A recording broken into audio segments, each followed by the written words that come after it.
नमस्कार दोस्तों, स्वागत है आप सभी का गोल्डन जीके 21 में। तो आप सबको पता है कि अभी हम लोग एनसीईआरटी का सीरीज पूरा कर रहे हैं।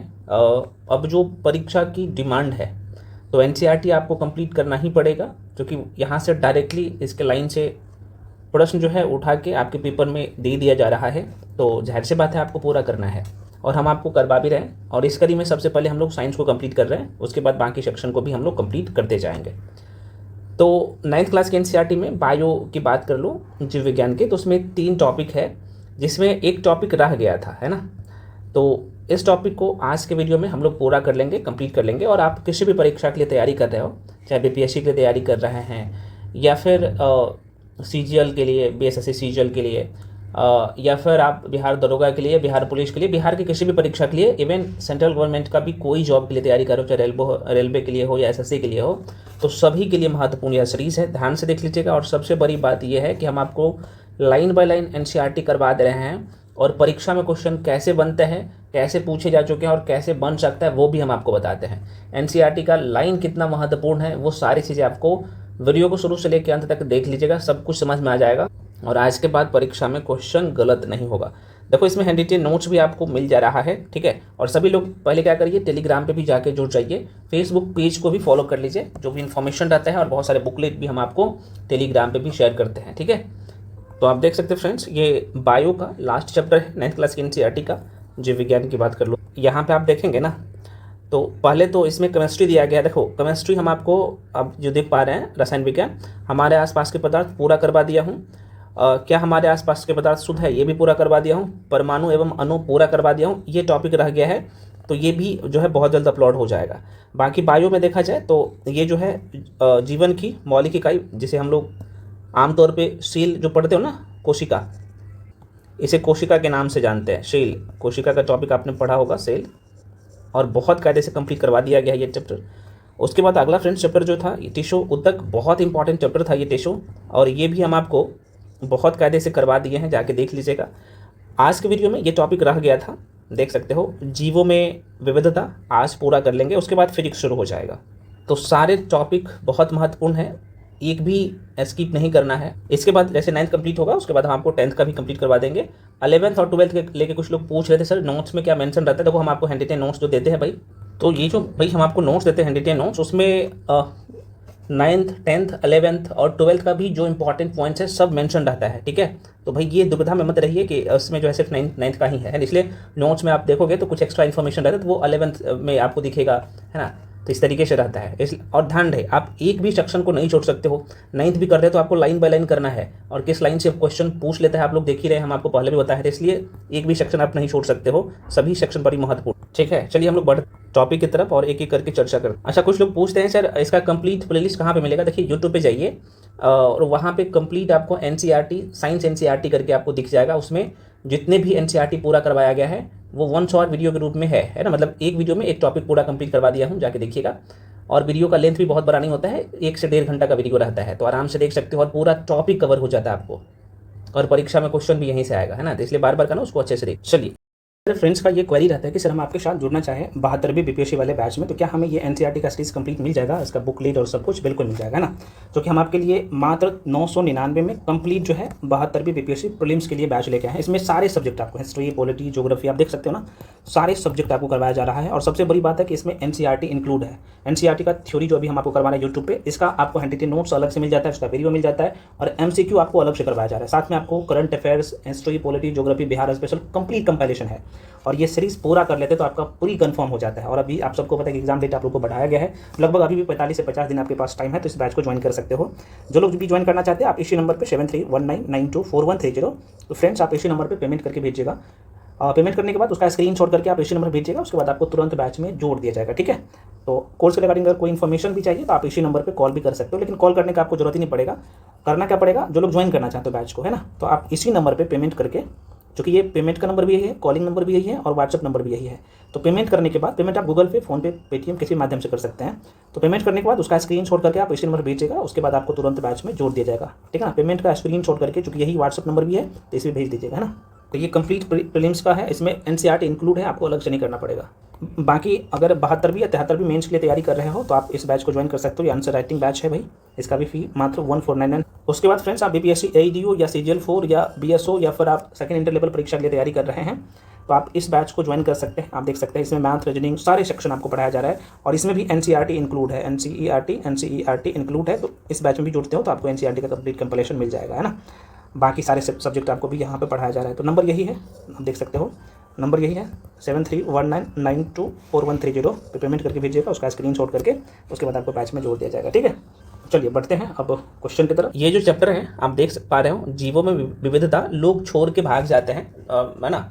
क्योंकि यहाँ पे क्या होता है ना कि ये जब तक अच्छे से समझ में नहीं आएगा तो आपको पटांग लगेगा, लेकिन हम आपको आसान भाषा में सब कुछ समझा देंगे। 7वां चैप्टर है और जीव विज्ञान आज कंप्लीट हो जाएगा। 9th क्लास की NCERT की बात कर ले, ठीक है। तो इसमें देखिए कौन कौन से पॉइंट्स आपको कवर करने हैं। तो फ्रेंड्स पहला जो पॉइंट्स है हम लोग जिसे कवर करेंगे, आप देख सकते हो वर्गीकरण का आधार क्या है। अलग अलग जीवों को जो अलग अलग भागों में बांटा गया है ना, तो इसका कह रहा है कि क्या आधार है, इसको देखेंगे। यहाँ से स्टेटमेंट दे के क्वेश्चन पूछ ले। इसमें अगला पॉइंट है जिसे हम लोग पूरा करेंगे, वर्गीकरण और जैव विकास को देखने वाले हैं, ये है क्या। उसके बाद अगला पॉइंट जो हम लोग कवर करने वाले हैं, वर्गीकरण समूह की जो है पदानुक्रमित संरचना। इसमें आप देखोगे तो मोनेरा जगत को हम लोग देखने वाले हैं। उसके बाद यहाँ पे हम लोग प्रोटिस्टा जगत को देख लेंगे, इसमें कौन कौन से जीव आता है, डायरेक्टली प्रश्न पूछा जाता है यहाँ। फंजाई जगत में कौन कौन से जीव आते हैं, इसका क्या विशेषता है। फंजाई तो आपने देख ही लिया, कवक जिसे हम लोग बोलते हैं। उसके बाद हम लोग देखेंगे प्लांटी जो जगत है, इसमें कौन कौन से जो है जीव आता है और बहुत इंपॉर्टेंट है, यहाँ से डायरेक्टली प्रश्न पूछता है, भर भर के पेपर में रहता है। आजकल जो एग्जाम में क्वेश्चन आता है ना इसी टॉपिक से, जीवों में विविधता चैप्टर से बहुत प्रश्न आ रहा है, इसलिए इसके एक एक पॉइंट को कवर करें। उसके बाद हम लोग देखने वाले हैं एनिमेलिया जगत में कौन कौन से जीव आते हैं। प्लांटी तो मैं आपको बता ही दिया हूँ, यहीं पे आपको थाइलोफाइटा दिखेगा। ब्रायोफाइटा को कवर करेंगे। टेरिडोफाइटा बहुत इंपॉर्टेंट है, इसे पूरा करेंगे। उसके बाद यहाँ पे हम लोग देखने वाले हैं जिम्नोस्पर्म क्या होता है, वेरी वेरी इंपॉर्टेंट, क्योंकि यहाँ से पूछता है कि जिम्नोस्पर्म में कौन कौन से पौधा आता है और पेड़ पौधा आता है और इसका क्या खासियत है और किस क्षेत्र में वो पौधा पाया जाता है, बहुत पूछा जाता है। उसके बाद यहीं पे हम लोग एंजियोस्पर्म को देख लेंगे, वेरी वेरी इंपॉर्टेंट। एनिमेलिया जो आपने देखा था तो इसमें अलग अलग समूह है, जैसे पोरीफेरा है। उसके बाद यहाँ पे आपको सिलेंट्रेटा दिखेगा जिसे हम लोग कवर करेंगे। उसके बाद आपको प्लेंटी जो है प्लेटी हेलमेंथीस दिखेगा, इसमें कौन कौन से जीव आता है, इतना महत्वपूर्ण है कि मत पूछ। उसके बाद यहाँ पे निमेटोडा में कौन कौन से जीव आता है ना, निमेटोडा यानी लीरा से आजकल खूब प्रश्न पूछता है ना, इसमें कौन कौन से जीव आता है जो कि महत्वपूर्ण है। उसके बाद हम लोग देखने वाले हैं आर्थ्रोपोडा में कौन कौन से जीव आएगा और इसका क्या खासियत है। उसके बाद हम लोग मोलस्का को देखने वाले।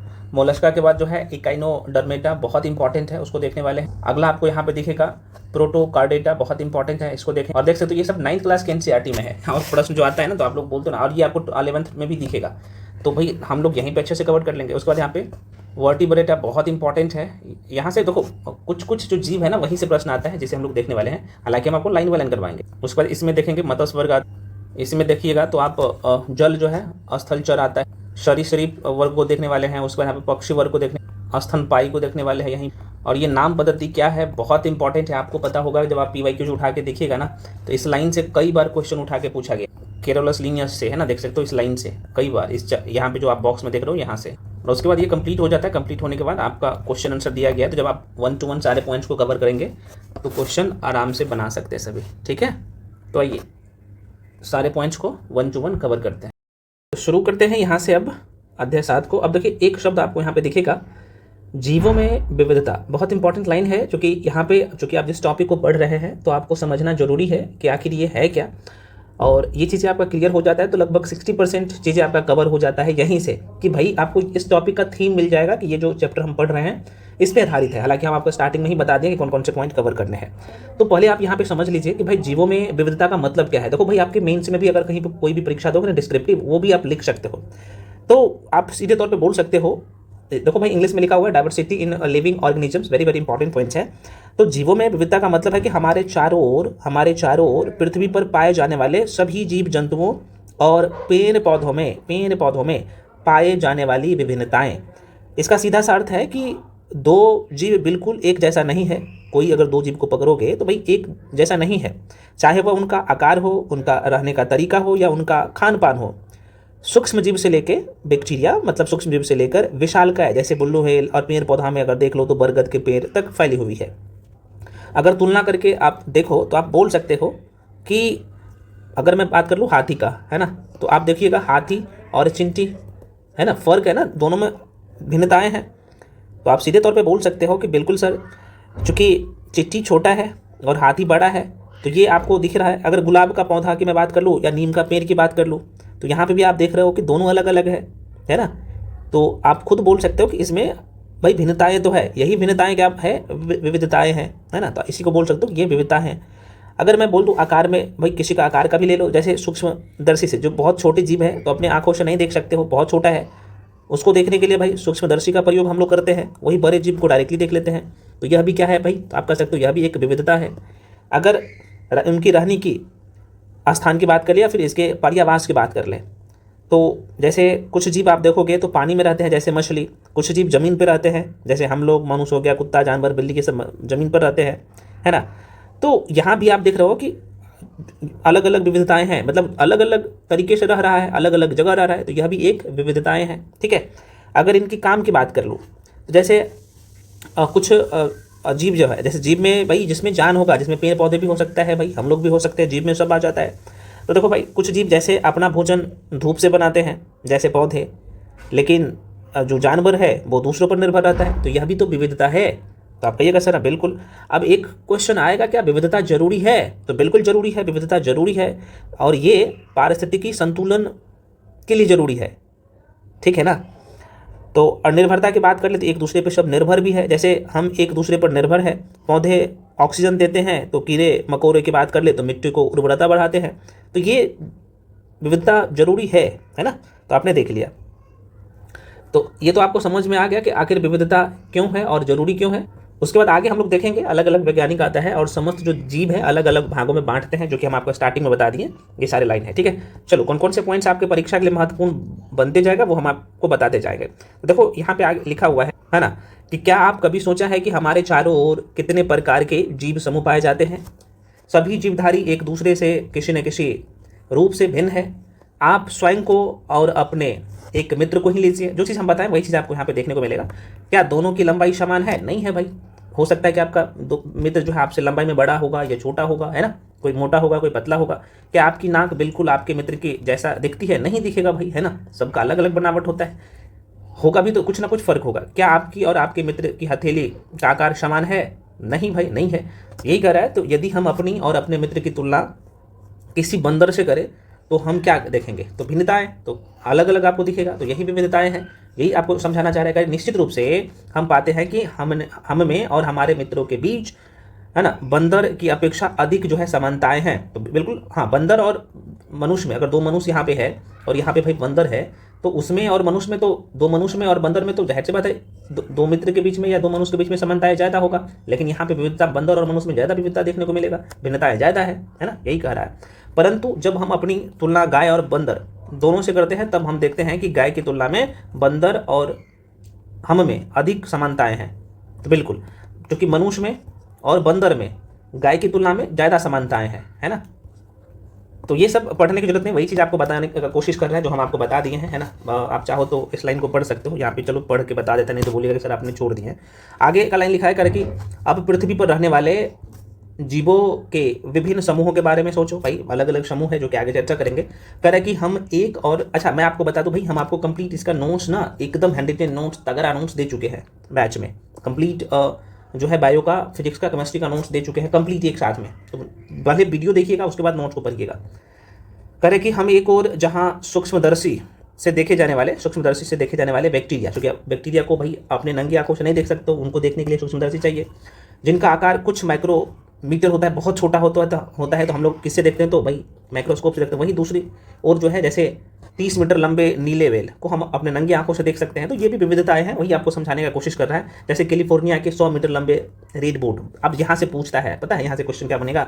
देखो, ये जो 100 मीटर, ये आपको लंबी जो, क्या नाम है इसका, रेडवुड पेड़ है, ये पौधा, पेड़ है, पौधा नहीं। पौधा जो छोटा होता है उसे पौधा बोला जाता है, और जो बड़ा होता है उसे हम लोग पेड़ बोलते हैं, ठीक है। तो आपसे डायरेक्टली प्रश्न पूछता है कि रेडवुड का जो पेड़ कहाँ पे पाया जाता है? भाई ध्यान रखना, ये कैलिफोर्निया, है ना, और इसकी लंबाई कितना, लगभग 100 मीटर का होता है। तो इसी लाइन से क्वेश्चन पूछ देगा, फिर आप बोलिएगा कि सर कहाँ से क्वेश्चन पूछा, देखो ये, ठीक है। तो लाइन बहुत महत्वपूर्ण है, ये पाया जाता है, आपको पता होना चाहिए। कुछ जो है चीड़ के वृक्ष हजारों वर्ष जीवित रहते हैं, और कई बार प्रश्न पूछा गया है कि ऐसा कौन सा पौधा है जो हजारों साल तक जो है जीवित रह सकते हैं? तो ये क्या है? चीड़ के वृक्ष, ध्यान रखना, चीड़ के वृक्ष, ये हजारों वर्ष तक जीवित रहता है। तो इस लाइन से भी प्रश्न पूछा जा सकता है, पूछे गए हैं ऑलरेडी, है ना, जाके देखिएगा। ठीक है, जबकि कुछ कीट जैसे मच्छर का जीवन काल कुछ ही दिनों तक होता है। तो भाई मच्छर का जीवन काल बहुत कम समय तक होता है। और जैव विविधता रंगहीन, है ना, दोबारा सुनिए, जैव विविधता रंगहीन जीवधारियों, पारदर्शी कीटों और विभिन्न रंगों वाले पक्षियों और फूलों में पाई जाती है। तो पूछा जाएगा कि जैव विविधता की, है ना, जैव विविधता जो है किसमें किसमें, तो आपने देख लिया, रंगहीन जीवधारियों, पारदर्शी कीट और यहाँ पे विभिन्न रंगों वाले पक्षियों और फूलों में पाई जाती है। और ये लाइन किसी बुक में मिलेगा, एनसीईआरटी ही में मिलेगा।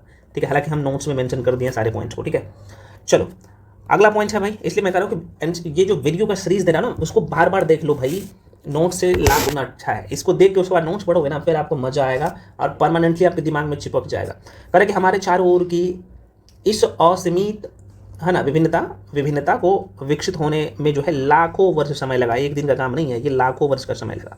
ठीक है, और इन सभी जीवधारियों को जानने और समझने के लिए हमारे आसपास का बहुत छोटा हिस्सा है ना, हमारे आसपास समय का बहुत छोटा हिस्सा है। इसलिए इनके बारे में हम एक एक करके विचार नहीं कर सकते, क्योंकि इसकी जगह हम जीवधारियों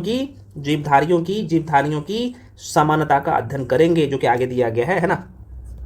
आगे कह रहा है कि जिससे हम उनको विभिन्न वर्गों में रख सकेंगे, फिर विभिन्न वर्गों व समूहों का अध्ययन करेंगे, जो कि अलग अलग वर्ग के, जैसे आपको दिखेगा कि भाई एक कुछ वैज्ञानिक आता है समस्त जीवों को 2 भागों में बांटते हैं, कुछ आता है समस्त जीवों को 5 भागों में बांटते हैं। और 5 भागों में जैसे मोनेरा जगत में कौन कौन सा जीव होगा, प्रोटिस्टा में कौन सा होगा, फंजाई में कौन सा होगा, प्लांटी में कौन सा होगा, एनिमिलिया में कौन सा जीव आएगा, वही अलग अलग समूह में बांट के और सब जीव को रखा गया है। ठीक है, आगे हम लोग चर्चा करेंगे। पूछता है यहाँ से क्वेश्चन, कह रहा कि जीवन के इन विभिन्न रूपों की जो है विभिन्नता का अध्ययन करने के अनुरूप समूह बनाने के क्रम में हमें यह सुनिश्चित करना होगा कि वे कौन से विशिष्ट लक्षण हैं जो जीवधारियों में अधिक मौलिक अंतर पैदा करते हैं, और इसी पर जीवधारियों के मुख्य विस्तृत समूहों का निर्भर करेगा। और इन समूहों में से छोटे समूह का निर्णय अपेक्षाकृत कम महत्वपूर्ण लक्षणों के आधार पर किया जाएगा। अब यहाँ पे देखो भाई, इतना करने के बाद एनसीईआरटी का जो खूबसूरती है, आपसे क्वेश्चन 2 को बन गया, पूछ दिया। पहला क्वेश्चन पूछ दिया कि आप बताओ हम जीवधारियों का वर्गीकरण क्यों करते हैं, और आप लोग कमेंट सेक्शन में कमेंट करके बताना कि क्यों करते हैं। हम तो इसका आंसर बता ही देंगे, और कमेंट सेक्शन में आप लोग कमेंट करके खुद से लिखिए यार। लिखने से आपको लगेगा ना कि हम आपको वीडियो के थ्रू बताए हैं तो आप लिख रहे हो। दूसरी बात है कि दूसरा क्वेश्चन है कि हम चारों ओर फैले जीव रूपों की जो है, अच्छा माफी चाहता हूँ, कह रहे कि अपने चारों ओर फैले जीव रूपों की विभिन्नता का 3 उदाहरण बताओ। तो भाई यहाँ से 4 पॉइंट ध्यान रखना। मैं यहाँ से क्वेश्चन आपसे क्या पूछा है, क्वेश्चन पूछा है कि जीवधारियों का वर्गीकरण क्यों करते हैं। तो पहला पॉइंट बताना कि अध्ययन में सुविधा, है ना, कि भाई हमें अध्ययन में क्या हो रहा है, भाई यहाँ पे सुविधा होगा, है ना, अध्ययन ऐसे होता है भाई, नहीं तो अध्ययन होगा। तो अब अध्ययन में सुविधा, इसका मतलब क्या हुआ सर, इसका मतलब ये हुआ कि पृथ्वी पर लाखों जीव है और उन सभी को एक एक करके पढ़ना संभव नहीं है। इसलिए हम लोग क्या करते हैं भाई, समूह में बांटने से जो है, इसे समूह में बांट देते हैं, उसके बाद अध्ययन करते तो ये सरल होता है। ठीक है, तो भाई अध्ययन में सुविधा ये। दूसरी बात है, आप यहाँ पे बोल सकते हो कि भाई समानताओं और विभिन्नताओं का ज्ञान, इसका मतलब क्या है भाई, तो वर्गीकरण से पता चलता है, है ना, कि अलग अलग जीवों के बीच क्या समानताएं और क्या अंतर है वो पता चलता है। तीसरी बात है, क्या बोल सकते हो, विकासवादी संबंध, तो इससे यह समझ में मदद मिलती है कि जीवों का विकास कैसे हुआ और वे एक दूसरे से किस प्रकार संबंधित है। और चौथी बातें बता सकते हो कि वैज्ञानिक नामकरण बहुत इंपॉर्टेंट है, क्योंकि वर्गीकरण से जीवों को एक अंतर्राष्ट्रीय पहचान, मतलब वैज्ञानिक नाम मिलती है, जिससे पूरी दुनिया में उन्हें एक ही नाम से जाना जाता है। तो वैज्ञानिक नामकरण जरूरी है भाई, इसलिए वर्गीकरण जरूरी है। ठीक है, और लास्ट बात बता सकते हो, एक पॉइंट और बता सकते हो कि नई खोजों में सहायक, यदि कोई नया जीव मिलता है तो वर्गीकरण के आधार पर इसकी विशेषताओं को समझाना और उसे सही समूह में रखना एकदम बढ़िया हो जाता है। तो देखो ये अच्छे क्वेश्चन है, जो कि डिस्क्रिप्टिव टाइप का क्वेश्चन पूछेगा तो यहाँ से क्वेश्चन बनता है। और भाई ये मेंस सबके पेपर में पूछ देता है ना, साइंस एंड टेक में पूछ देगा कि हम जीवधारियों का वर्गीकरण क्यों करते हैं, इसका प्रमुख लक्षण बता दो। तो जो मैं बताया हूँ अभी लिख सकते हो, एनसीईआरटी का खूबसूरती वही है। अगला क्वेश्चन था कि हमारे चारों ओर, है ना, सॉरी हमारे में बोल रहा हूँ बार बार, अपने चारों ओर फैले जीव के रूपों की विभिन्नताओं का 3 उदाहरण दे। तो हम आपको बताए ना अभी कुछ देर पहले कि भाई पहला तो आप बता सकते हो कि आकार में विविधता, है ना। किसमें भाई? आकार में विविधता। इसका मतलब क्या है सर? तो आप देखोगे सूक्ष्मदर्शी से देखने वाले बैक्टीरिया, आप देखोगे तो भाई, है ना, क्योंकि बैक्टीरिया से लेकर और आप पृथ्वी पर देखोगे तो बहुत बड़े विशालकाय जीव, मतलब बुल्लू व्हेल तक है। तो ये जीवों का आकार देख सकते हो अलग अलग है ना, तो बता सकते हो।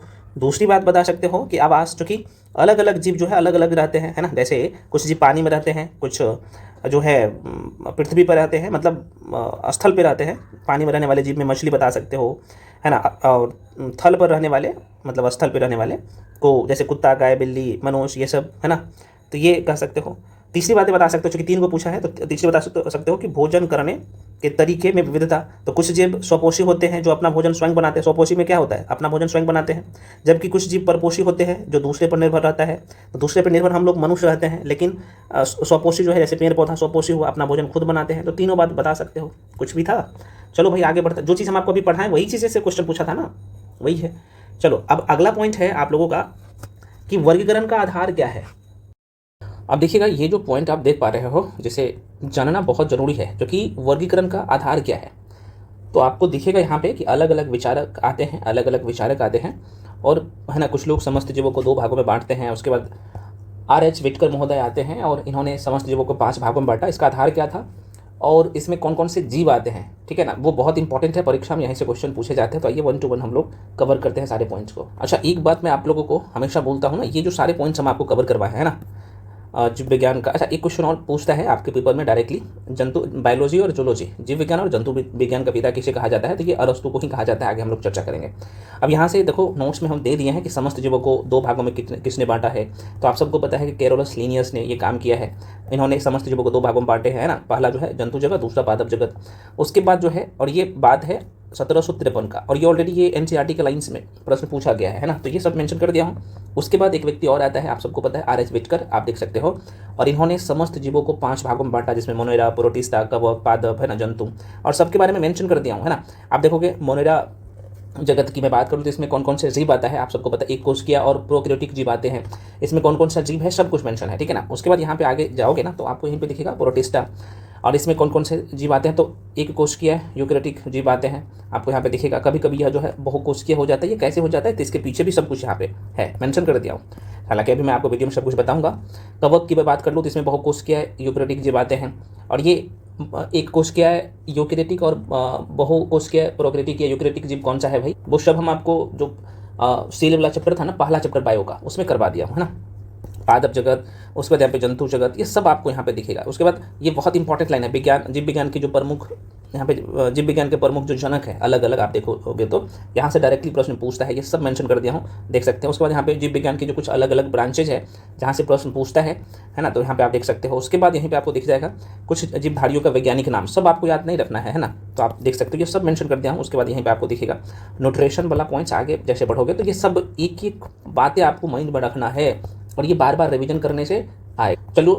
चलिए तो आइए देखते हैं, सारे पॉइंट्स को कवर करते हैं, और कौन कौन से पॉइंट्स आपके परीक्षा के लिए महत्वपूर्ण है वो भी हम आपको बताते जाएंगे। कह रहा है कि जीवों के समूह के वर्गीकरण का प्रयास प्राचीन, अब देखो कितना अच्छा इंपॉर्टेंट लाइन है। कह रहा है कि जीवों के समूह के वर्गीकरण का प्रयास प्राचीन समय से किया जा रहा है। अब देखो यहाँ पे एक कौन है भाई, यूनानी, इसका नाम क्या है, यूनानी विचारक जिसका नाम है अरस्तु। अरस्तु ने जीवों का वर्गीकरण उनके स्थल किसके आधार पर, देखो और स्टेटमेंट देके पूछता है, स्थल, जल एवं वायु में, जल, स्थल जल एवं वायु में रहने के आधार पर किया था। प्रश्न पूछेगा कि भाई किसने सबसे पहले जीवों का वर्गीकरण किसके आधार पर, तो स्थल, जल और वायु के आधार पर जो है रहने के आधार पर किया था। तो भाई आंख बंद करके आंसर टिक करना, ये यूनानी विचारक थे अरस्तु। और इसीलिए अरस्तु को जीव विज्ञान पूछे, बायो पूछे, है ना, बायो पूछे या जूलॉजी पूछे, ये दोनों का जनक जो है अरस्तु को ही कहा माना जाता है, ठीक है। चलो, यह जो है जीवन को, ध्यान रखिएगा, यह जो है जीवन को देखने का बहुत ही सरल किंतु भ्रामक तरीका है। उदाहरण के लिए समुद्रों में रहने वाले जीव जैसे परवाल, हेल, ऑक्टोपस, स्टारफिश, शार्क, कई बार तो यहाँ से प्रश्न आता है ना, परवाल जीव, हेल से, ऑक्टोपस से, स्टारफिश से, है ना, शार्क से पूछ देता है कि ये क्या है, इनसे मछली कौन है, इस तरीके से प्रश्न पूछता है। तो कह रहा है कि ये कई मायने में एक दूसरे से काफ़ी अलग है और इन सभी में एकमात्र समानता इनका आवास है।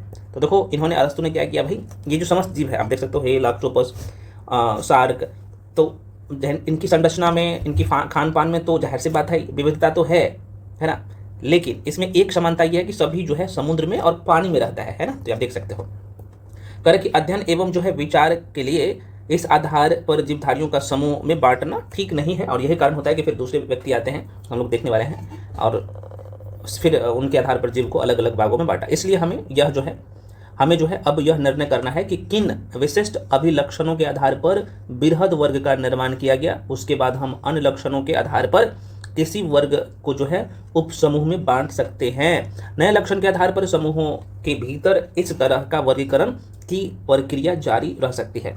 अगला पॉइंट है, इस विषय में आगे बढ़ने से पहले हमें लक्षणों का अर्थ समझना पड़ेगा। जब हम जीव के किसी विविध समूह को वर्गीकृत करते हैं तो सबसे पहले हमें यह जानना होता है कि समूह के सदस्यों में क्या क्या समानताएं हैं, है ना, क्या क्या समानताएं हैं, जिसके आधार पर कुछ को एक साथ रखा जा सके। वास्तव में यही उनका लक्षण और व्यवहार होता है, और यह कहे कि यही उन जीवों का रूप और कार्य होता है।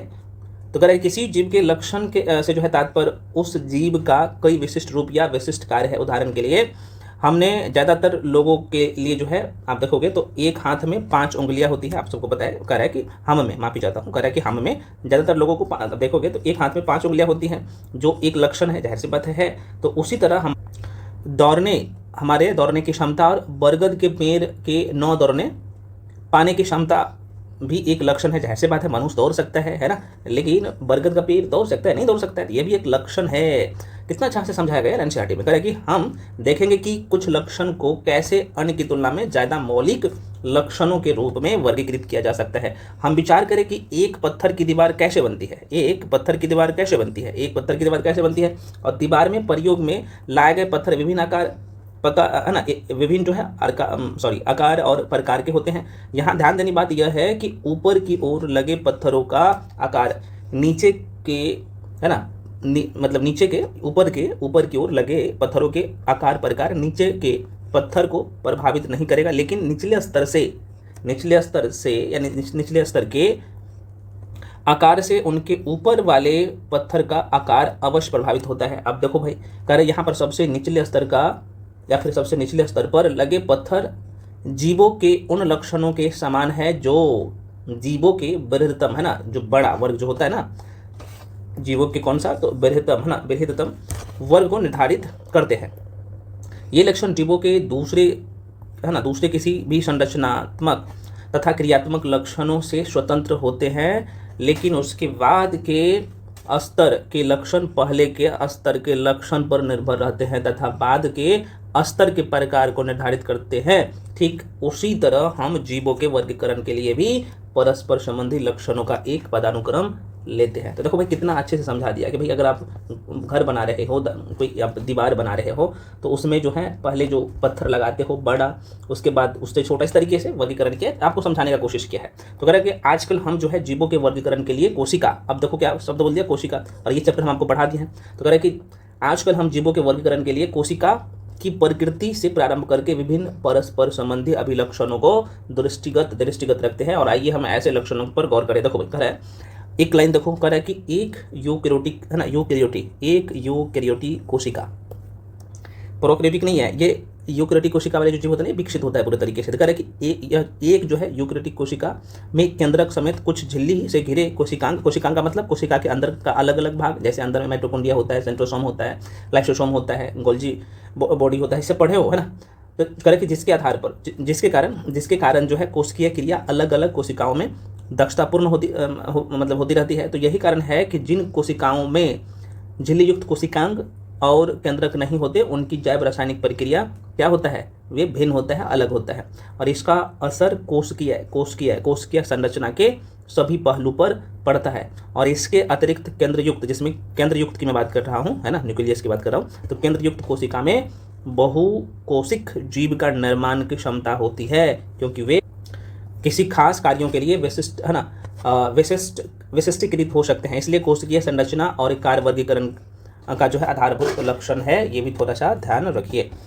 अब प्रश्न उठता है कि क्या कोशिकाएं अकेले पाई जाती है या फिर एक साथ समूह में पाई जाती हैं। तो भाई देखो, बहुत सारे कुछ जीव ऐसे हैं जो कि एक कोशिकीय जीव है ना, लेकिन मैक्सिमम जो जीव है वो बहुकोशिकीय जीव है। ठीक है, वही कह रहा है। तो कह रहा है कि या अविभाज्य समूह में मिलती है। तो कह रहा है कि जो कोशिकाएं एक साथ समूह बना करके जीव का निर्माण करती है उसे श्रम विभाजन है ना, उसमें श्रम विभाजन पाया जाता है। बहुकोशिकीय जीव आप सबको पता है ना, बहुकोशिकीय जीव को हम लोग, उसमें श्रम विभाजन होता है बहुकोशिकीय जीव में, है ना।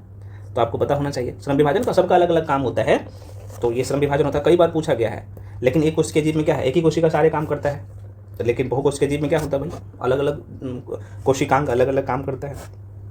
अब कह रहा है कि शारीरिक संरचना में सभी कोशिकाएं एक समान नहीं होती है, बिल्कुल नहीं होती, बल्कि कोशिकाओं के समूह कुछ खास कार्यों के लिए विशिष्टीकृत हो जाते हैं ना, विशिष्टीकृत हो जाते हैं। यही वजह है कि जीवों की शारीरिक संरचना में इतनी विभिन्नताएं होती है और इसी के परिणाम स्वरूप हम पाते हैं कि एक अमीबा का भाई बहुत उदाहरण देता है। एक अमीबा और एक कृमि है ना, एक कृमि की शारीरिक बनावट कितना अंतर है भाई, ये पूछ रहा है। करे क्या जीव प्रकाश संश्लेषण की क्रिया द्वारा अपना भोजन स्वयं बनाते हैं। स्वयं भोजन बनाने की क्षमता रखने वाले और बाहर से भोजन प्राप्त करने वाले जीवों की शारीरिक संरचना में क्या है, तो आवश्यक भिन्नता पाई जाती है, बिल्कुल पाई जाती है। कारण कि जो जीव प्रकाश संश्लेषण करते हैं उन्हें पौधे कहते हैं। तो भाई पेड़ पौधे प्रकाश संश्लेषण के थ्रू अपना भोजन बनाते हैं।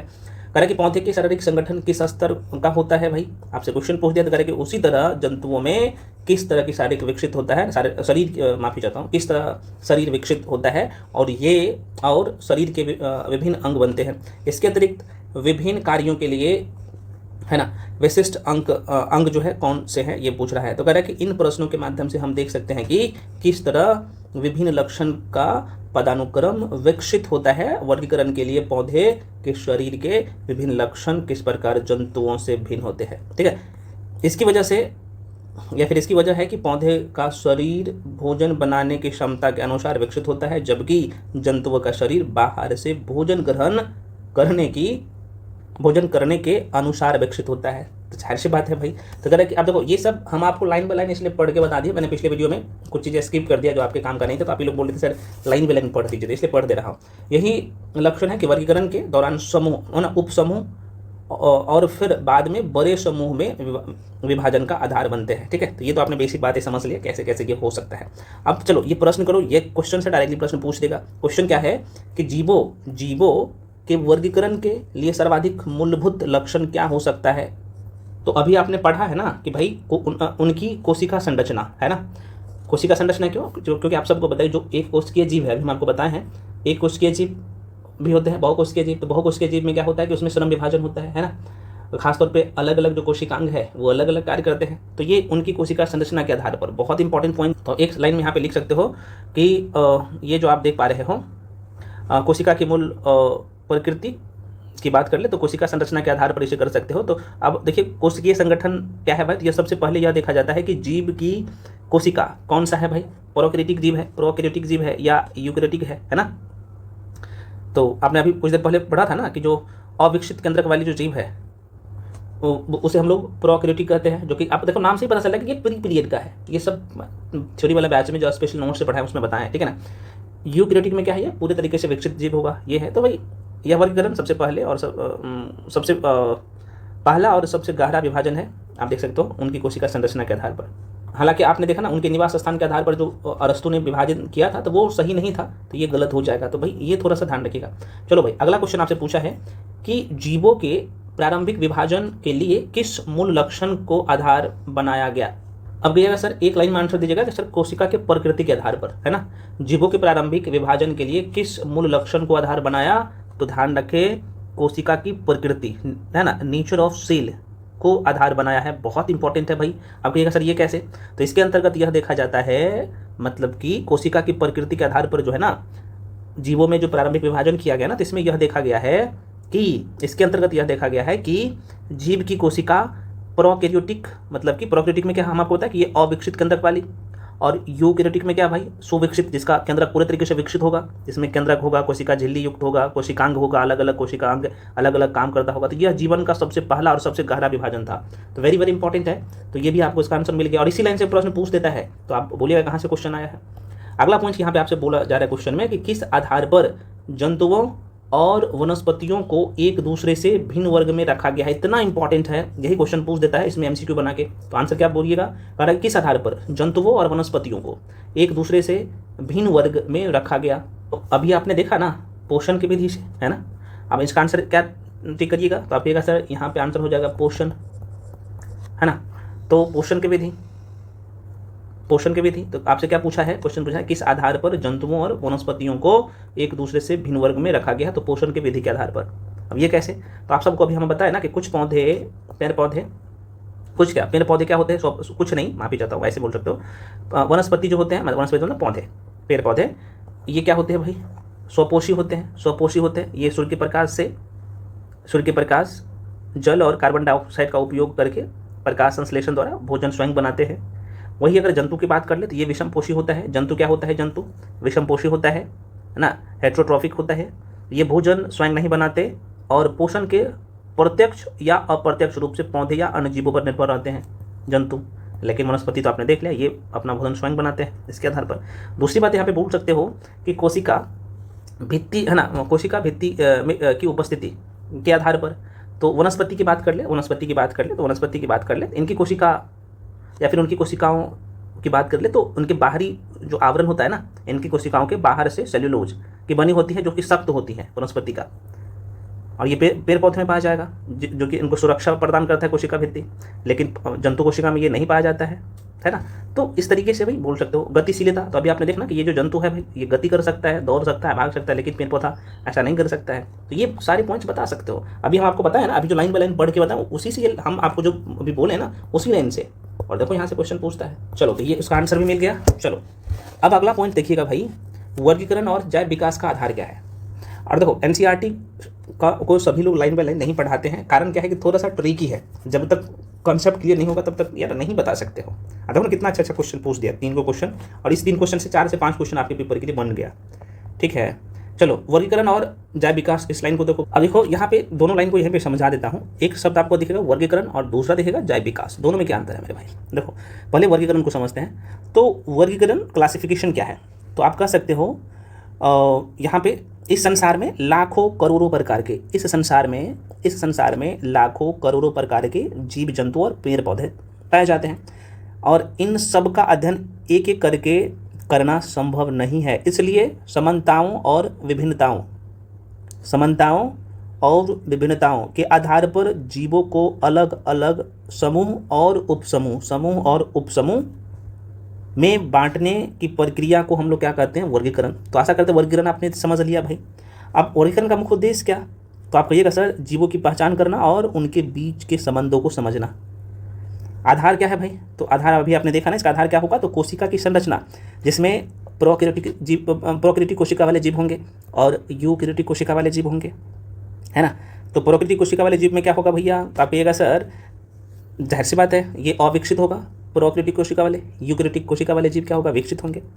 उसके बाद एक और है आधार, तो हम आपको बताएंगे। तो उसके बाद यहाँ पे एक शब्द आपको दिखेगा पदानुक्रम, है ना, पदानुक्रम हायरार्की जैसे इंग्लिश में बोलते हो, पदानुक्रम को एक शब्द आपको दिखेगा, यहाँ पे लिख देता हूँ। तो यही परेशान करता है। देखो एनसीईआरटी का सबसे बड़ी बात है ना, इनका जो शब्दावली होता है ना, इसका जो टर्मिनोलॉजी होता है ना, बड़ा टफ होता है। यहाँ पे लिख देता हूँ पदानुक्रम, इसको इंग्लिश में हायरार्की कहते हैं, HER, है ना, सॉरी HERACHY, पदानुक्रम हायरार्की की बात कर ले तो ये क्या है सर, हायरार्की क्या है भाई, पदानुक्रम क्या है। देखो वर्गीकरण सबसे बड़े समूह, दोबारा सुनिए, वर्गीकरण सबसे बड़े समूह, जैसे हम लोग कह सकते हो कि किंगडम, जगत, सबसे बड़े समूह किंगडम से शुरू होकर सबसे छोटे समूह। तो सबसे बड़ा समूह पहले होगा, उसके बाद उसके बड़ा से उससे छोटा होगा, उसके बाद उससे छोटा होगा, उसके बाद उससे छोटा होगा, उसके बाद उससे छोटा होगा, है ना। तो कह सकते हो कि सबसे बड़े समूह से शुरू होकर सबसे छोटे समूह तक जाता है। जैसे सबसे पहले हम लोग जो देखते हैं, तो यहाँ पे संघ, यहाँ पे बोल सकते, ये मान लो कि संघ है है ना, संज्ञा फाइलम बोलते हो। उसके बाद यहाँ पे वर्ग आता है जो कि आगे आपको एनसीईआरटी में दिखेगा। उसके बाद यहाँ पे आपको कुल दिखेगा, है ना, यहाँ पे कुल दिखेगा जिसको फैमिली बोल सकते हो, है ना, इसमें वंश आ जाता है ना। उसके बाद पहले यहाँ पे जगत लिख सकते हो, यहाँ पे जगत, उसके बाद यहाँ पे वर्ग, है ना, उसके बाद कुल मतलब फैमिली, उसके बाद यहाँ पे जातीय स्पेसिस। इस तरीके से आगे हम लोग चर्चा करेंगे। तो ये आपने देख लिया, बहुत इंपॉर्टेंट है। तो वर्गीकरण आपने समझ लिया, इसका आधार क्या है भाई। अब कहिएगा सर ये जैव विकास क्या है। देखो भाई, जैव विकास जिसे हम लोग कह सकते हो कि एवोल्यूशन, है ना, या ऑर्गेनिक एवोल्यूशन भी कहीं पे लिखा रहता है। तो ये जैव विकास है क्या। तो देखो, समय के साथ जीवों में क्या हो रहा है, धीरे धीरे होने वाले उन परिवर्तनों को जैव विकास कहते हैं जिनके कारण सरल जीव से जटिल, सरल जीव से किससे, तो सरल से कहा, तो यहाँ पे जटिल, सरल से जटिल और नए प्रकार के जीवों की उत्पत्ति होती है जैव विकास में। एक लाइन में समझ लिया। उसके बाद आपको यहीं से प्रश्न पूछ लेता है चार्ल्स डार्विन का सिद्धांत, भाई इसके बारे में इन्होंने क्या दिया था। तो डार्विन ने प्राकृतिक चयन, जिसे हम लोग नेचुरल सिलेक्शन कहते हैं, इसका सिद्धांत दिया था, जिसके अनुसार जो जीव अपने पर्यावरण के अनुसार, जो जीव, है ना, जो जीव, चार्ल्स डार्विन के अनुसार इन्होंने बताया था कि जो जीव अपने पर्यावरण के अनुसार खुद को उसमें ढाल लेता है, वे जीवित रहते हैं, बाकी विलुप्त हो जाते हैं। और सरल से जटिल मतलब पृथ्वी पर पहले बहुत ही सरल एक कोशिकीय जीव आए, और समय के साथ आप देखोगे तो क्रमिक विकास के जरिए जटिल, बहुकोशिकीय और उन्नत जीव बने। तो यही बेसिक बातें हैं। उसके बाद वर्गीकरण और जैव विकास के संबंध को देखेंगे, जिसमें इसमें समानता का अर्थ, साझा पूर्वज जो होता है उसको देखना है। सारे पॉइंट्स को एक एक करके हम लोग कवर करेंगे। तो ये आपने देख लिया जैव विकास और वर्गीकरण के बारे में बेसिक बातें। चलिए अब हम लोग क्या करते हैं, चर्चा करते हैं 1 to 1। मोटा मोटी तौर पर आपको समझ में आ गया होगा। चलिए अब पढ़ के बताते हैं, उसके बाद लास्ट में जो आंसर है वो भी हम लोग करेंगे। नोट्स में सब कुछ मेंशन कर दिया हूँ, घबराने की जरूरत नहीं है। कह रहा है कि सभी जीवधारियों को उनकी शारीरिक संरचना और कार्य के आधार पर पहचाना जाता है और उनका वर्गीकरण किया जाता है। तो शारीरिक बनावट में कुछ लक्षण अन्य लक्षणों की तुलना में ज़्यादा परिवर्तन लाते हैं, जिससे समय की भी बहुत महत्वपूर्ण भूमिका होती है। अंततः जब कोई शारीरिक बनावट अस्तित्व में आती है तो यह शरीर में बाद में होने वाले कई परिवर्तन को प्रभावित करती है। दूसरे शब्दों में कहे तो शरीर की बनावट के दौरान जो लक्षण दिखाई पड़ते हैं उन्हें मूल लक्षण क्या कहते हैं भाई, मूल लक्षण के रूप में माना जाता है। ठीक है, इससे क्या पता चलता है, तो इससे यह पता चलता है कि जीवों के वर्गीकरण का जैव विकास से कितना नज़दीकी संबंध है। जैव विकास क्या है भाई, तो अभी हम आपको समझा दिए, एक लाइन में आप चाहो तो आंसर दे सकते हो। तो कह रहे हैं कि हम जितने भी जीवों को देखते हैं वे सभी निरंतर होने वाले परिवर्तन को उस प्रक्रिया के स्वाभाविक परिणाम है जो उनके बेहतर जीवन यापन के लिए आवश्यक थे। जैव विकास की इस अवधारणा को सबसे पहले किसने, तो अभी हम आपको एक वैज्ञानिक का नाम बताना, चार्ल्स डार्विन ने। अब देखो ये वेरी वेरी इंपॉर्टेंट लाइन हो गया। हाँ अच्छा, कुछ बच्चे बोलते हैं ना एनसीईआरटी को थीम वाइज पढ़ना होता है। मेरे भाई थीम वाइज उसके लिए पढ़ना होता है जो एनसीईआरटी अच्छे से पढ़ा हुआ है। ठीक है, अब थीम वाइज पढ़ोगे तो कैसे पता चलेगा, तो लाइन से क्वेश्चन निकालना होगा ना। जो बिगिनर है, अब जो 5 सल्ला है 10 सल्ला है तो उनका कोई बातें नहीं है ना, तो वो तो निकाल लिए हैं। खैर हमको ज़्यादा उस पर डिस्कस नहीं करना है। करें कि चार्ल्स डार्विन ने जो है इस लाइन को देखो, जैव विकास की इस अवधारणा, जैव विकास की इस अवधारणा को सबसे पहले किसने, चार्ल्स डार्विन ने। कब, 1859 में अपनी पुस्तक, इनकी पुस्तक का नाम क्या था, ओरिजिन ऑफ स्पीसीज। बहुत इंपॉर्टेंट है, उसकी पुस्तक का नाम क्या है, द ओरिजिन ऑफ स्पीसीज में दिया था। बहुत इंपॉर्टेंट लाइन है। कह रहे कि जैव विकास की इस अवधारणा को वर्गीकरण से जोड़कर देखने पर हम पाते हैं कि कुछ जीव समूह की शारीरिक संरचना में प्राचीन काल से लेकर आज तक कोई खास परिवर्तन नहीं हुआ, लेकिन कुछ जीव समूह की शारीरिक संरचना में पर्याप्त परिवर्तन दिखाई पड़ते हैं। पहले प्रकार के जीवों को आदिम अथवा निम्न जीव कहते हैं। पहले प्रकार के, है ना, तो आप देख पहले प्रकार के जीवों को आदिम या निम्न जीव कहते हैं। ये लाइन पूछा गया ऑलरेडी जाकर यूपीएससी में। जबकि दूसरे प्रकार के जीवों को उन्नत अथवा उच्च जीव कहते हैं, लेकिन यह शब्द उपयुक्त नहीं है क्योंकि इससे उनकी भिन्नताओं का ठीक से पता नहीं चलता। इसके बजाय हम इनके पुराने जीव और नए जीव, है ना, नए जीव शब्द का प्रयोग कर सकते हैं, क्योंकि विकास के दौरान जीवों में जटिलता की संभावना बनी रहती है। इसलिए पुराने जीवों को साधारण और नए जीवों को अपेक्षाकृत जटिल भी कहा जा सकता है। चलो भाई, फिर से आपके सामने क्वेश्चन पूछ दिया है, जवाब तो देना पड़ेगा चूंकि एनसीईआरटी पढ़ रहे हो। क्वेश्चन पूछ दिया है भाई आपसे कि आदिम जीव किन्हें कहते हैं। ये तथाकथित उन्नत जीवों से लेकर किस प्रकार जो है उन्नत जीवों से किस प्रकार भिन्न है? आंसर दो। दूसरा क्वेश्चन है, क्या उन्नत जीव और जटिल जीव एक होते हैं? है ना, क्या उन्नत जीव और जटिल जीव एक होते हैं? पता है, इसका एग्जाम्पल पूछ लेगा भाई, आप बता दो कि आदम जीव किन्हें कहते हैं और उन्नत जीव, इनका एग्जाम्पल पूछ लेगा कौन से जीव आते हैं। पहले मैं आपको समझा देता हूँ। देखो भाई, आदिम जीव किन्हें कहते हैं, पहले इस लाइन को समझा देते हैं, है ना, किन्हें कहते हैं इस लाइन को समझो। तो देखो, वे जीव जिनकी शारीरिक संरचना प्राचीन, दोबारा सुनिए, वे जीव जिनकी शारीरिक संरचना प्राचीन, सरल और मूल प्रकार की होती है उन्हें हम लोग आदिम जीव कहते हैं। दोबारा सुनिए, वे जीव जिनकी शारीरिक संरचना प्राचीन, बहुत पुराना, सरल और मूल प्रकार की होती है उन्हें आदिम जीव कहते हैं। आप अगर सर नहीं समझ में है, इसका विशेषता बता दो। ठीक है, बता दे रहा हूँ। इनकी कोशिका और अंग की बनावट बहुत जटिल नहीं होता है, बड़ी सरल होता है, और ये करोड़ों वर्षों से पृथ्वी पर लगभग वैसे ही बनते हैं। इनमें बहुत अधिक शारीरिक बदलाव नहीं हुआ। आप सर कहिएगा सर इसका एक एग्जाम्पल देना दो, यहीं से तो प्रश्न पूछता है, बता दे रहा हूँ। बैक्टीरिया का नाम सुना है? इसका बहुत बढ़िया एग्जाम्पल है ना, बैक्टीरिया। तो बैक्टीरिया की बात कर ले भाई, बैक्टीरिया होता है, हिंदी में भी लिख देता हूँ, बैक्टीरिया की बात कर ले तो ये है, कह सकते हो कि आदिम जीव का बहुत बड़ा उदाहरण है। अमीबा का नाम सुना है? ये बहुत पूछता है ये दोनों, अमीबा। साइनोबैक्टीरिया का नाम सुना है? देखो भाई, वो प्राचीन काल से लेकर अभी तक इसमें कोई बदलाव नहीं हुआ है, जैसे का तस है। तो ये इसका उदाहरण है। अब उन्नत जीवों से किस प्रकार भिन्न है भाई? तो आप कहिएगा सर ठीक है, उन्नत जीवों के बारे में भी बता दीजिए। तो आप एक लाइन में बोल सकते हो, उन्नत जीव में क्या होगा, इनकी शारीरिक संरचना अत्यधिक जटिल होगा, कम्प्लेक्स होगा, जिसमें विभिन्न प्रकार के अंग प्रणाली होगा, जैसे शोषण तंत्र, परिसंचरण तंत्र होता है ना, शोषण तंत्र होगा, परिसंचरण तंत्र होगा, ये सब पाया जाएगा इसमें देखा जाए तो, है ना।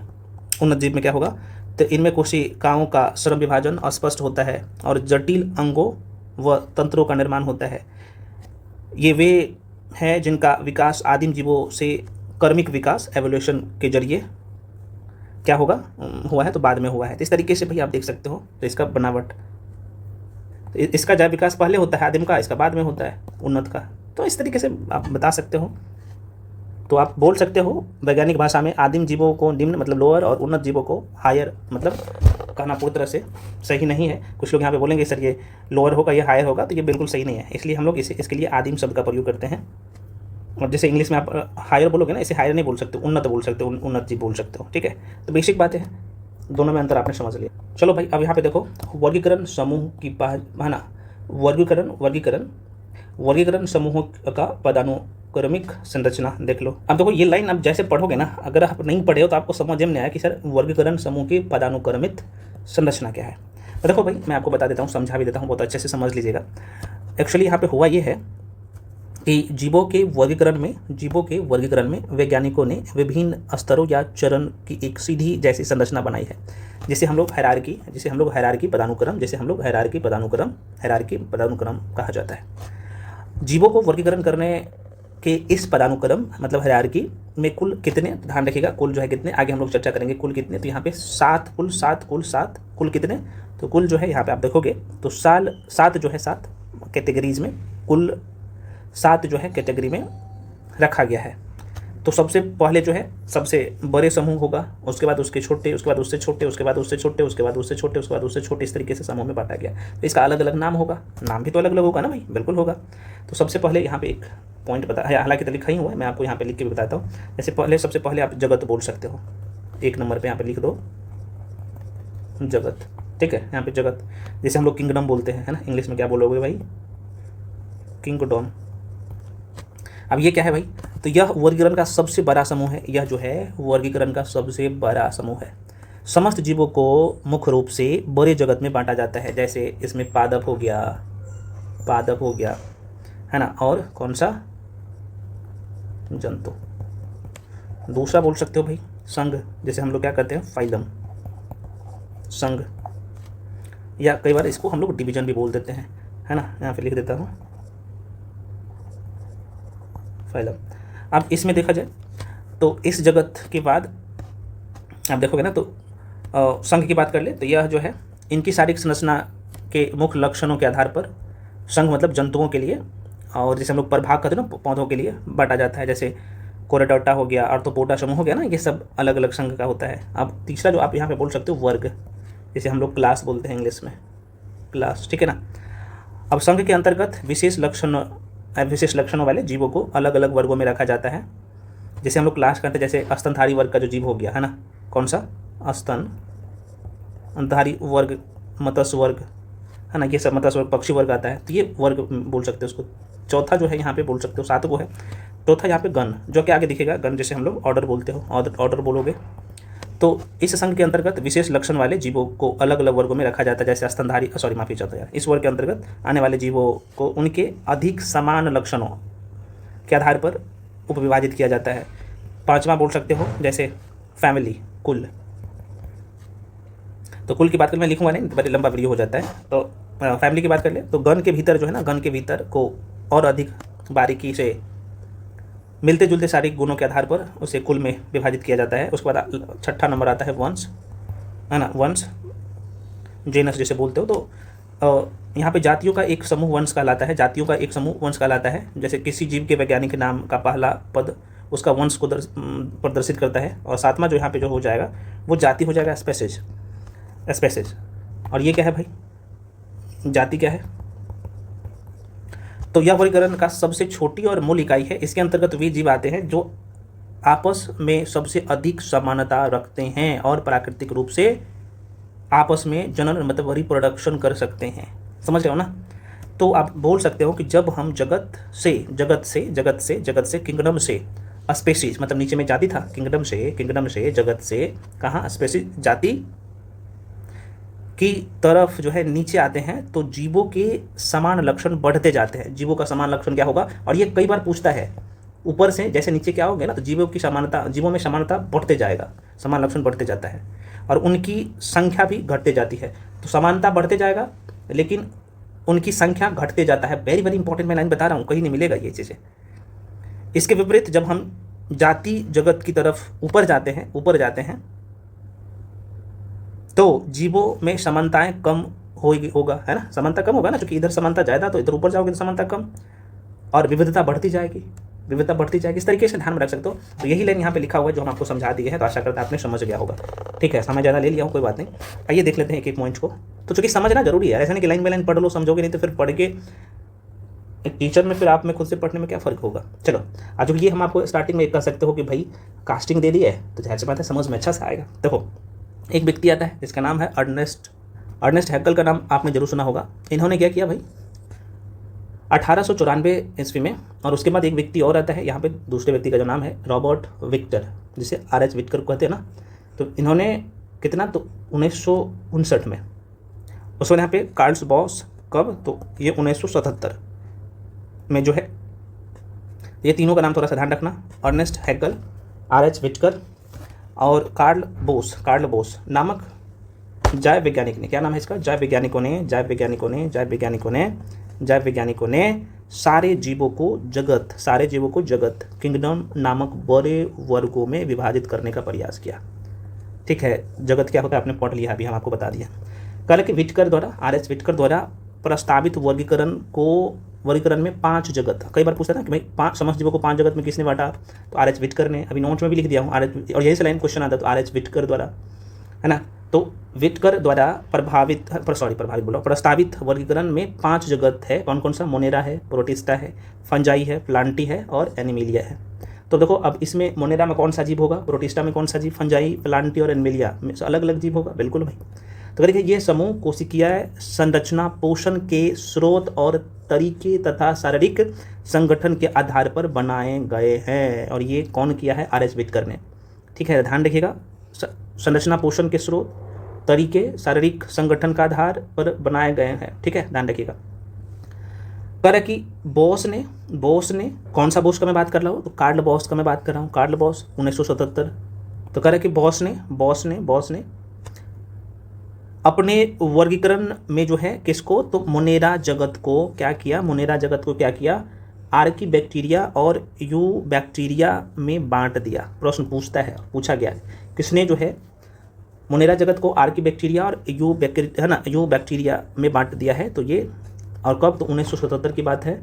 और बॉस ने, कौन सा बॉस ने, तो कार्ल बॉस ने, जो प्रयोग में लाया जाता है। ठीक है, पुनः जो है विभिन्न स्तरों पर जीवों को उस समूह में वर्गीकृत किया गया, जैसे जो हम अभी आपको समझाया, जैसे पहले क्या बोला, जगत, उसके बाद यहाँ पे आप देख सकते हो वर्ग, उसके बाद यहाँ पे गण, उसके बाद कुल, उसके बाद वंश, उसके बाद जाति। हालांकि वर्ग से पहले जगत है ना, जगत के बाद यहाँ पे संघ होगा, फाइलम होगा, उसके बाद यहाँ पे, चूंकि अब 9th क्लास के पढ़ रहे हो, 11th में आपको मिलेगा 7 तरीके का, है ना। तो ये है, आपको देख सकते हो, ठीक ना। तो ये थोड़ा सा आप ध्यान रख सकते हो। करें कि इस प्रकार वर्गीकरण के पदानुक्रम में जीव को विभिन्न लक्षणों के आधार पर छोटे से बड़े समूह, जो हम आपको बताएं, छोटे से बड़े समूह में बांटते हुए हम वर्गीकरण की आधारभूत इकाई तक पहुंचते हैं।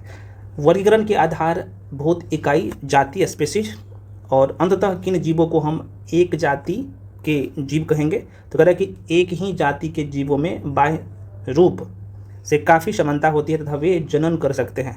तो कह रहा है कि विटकर ने आर एच विटकर ने 1959 की बात कर ले तो आर एच विटकर द्वारा प्रस्तुत जगत वर्गीकरण की 5 प्रमुख विशेषताएं हैं। अब यहाँ पे देख लो 5 कौन कौन सा है, इसको पढ़ना जरूरी है। जैसे मोनेरा, प्रोटिस्टा, ये सब हम लोग चर्चा कर लेते हैं यहीं पे।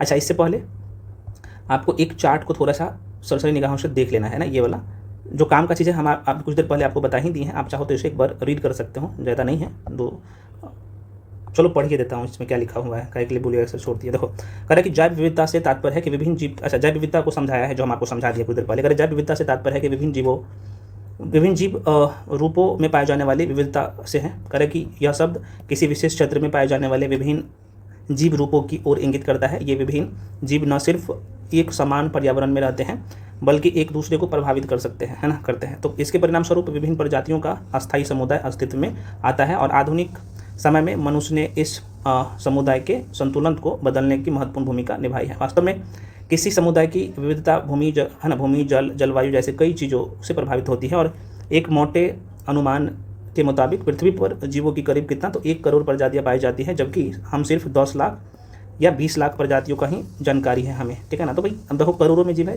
और इसमें से आप देख सकते हो 10 या 20 लाख बोल सकते हो, इतना जीव का हम लोग अध्ययन कर पाए। क्योंकि इतना जीव कैसे, अभी नया जीव आप देखोगे तो 1 साल के अंदर में बहुत सारे जीव का विकास होता है, फिर बहुत सारे मर जाते हैं, तो नहीं कर सकते हो। कह रहा है कि पृथ्वी पर जो है कर्क रेखा पढ़े हो ना, कर्क रेखा और मकर रेखा के बीच के क्षेत्र में जो गर्मी और नमी वाला भाग है वहाँ पौधे और जंतु में काफ़ी विविधता पाई जाती है।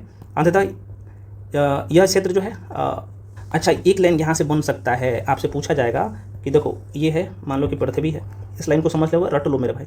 ऊपर में कर्क रेखा है 23.5 डिग्री और ये 23.5 डिग्री साउथ में जो है ये नॉर्थ है और ये साउथ है। इस बीच का जो क्षेत्र है इसका किस नाम से जाना जाता है, ये पूछा जाएगा। क्योंकि यहाँ पे जो जीव है ना इसमें काफ़ी विविधता पाई जाती है। तो इस क्षेत्र को किस नाम से जाना जाता है भाई, इस क्षेत्र को किस नाम से जाना जाता है, इसका नाम है मेगा डाइवर्सिटी। ध्यान रखना, इसका नाम है, ये पूछा गया है कई बार कि कर्क रेखा और मकर रेखा के बीच का जो क्षेत्र है ना उसे मेगा डाइवर्सिटी के नाम से जाना जाता है। मेगा डाइवर्सिटी यहाँ पे लिख ही देता हूँ, इसका नाम है भाई मेगा डाइवर्सिटी। मेगा डाइवर्सिटी, जगह नहीं है, मेगा डाइवर्सिटी बोल सकते हैं,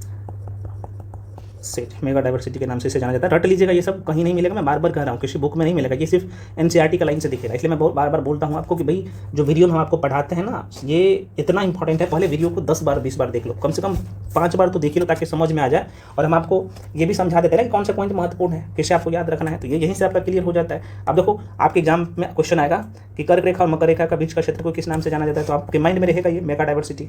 चलो तो यहाँ पे लिखा हुआ है, इसे हम लोग मेगा डाइवर्सिटी के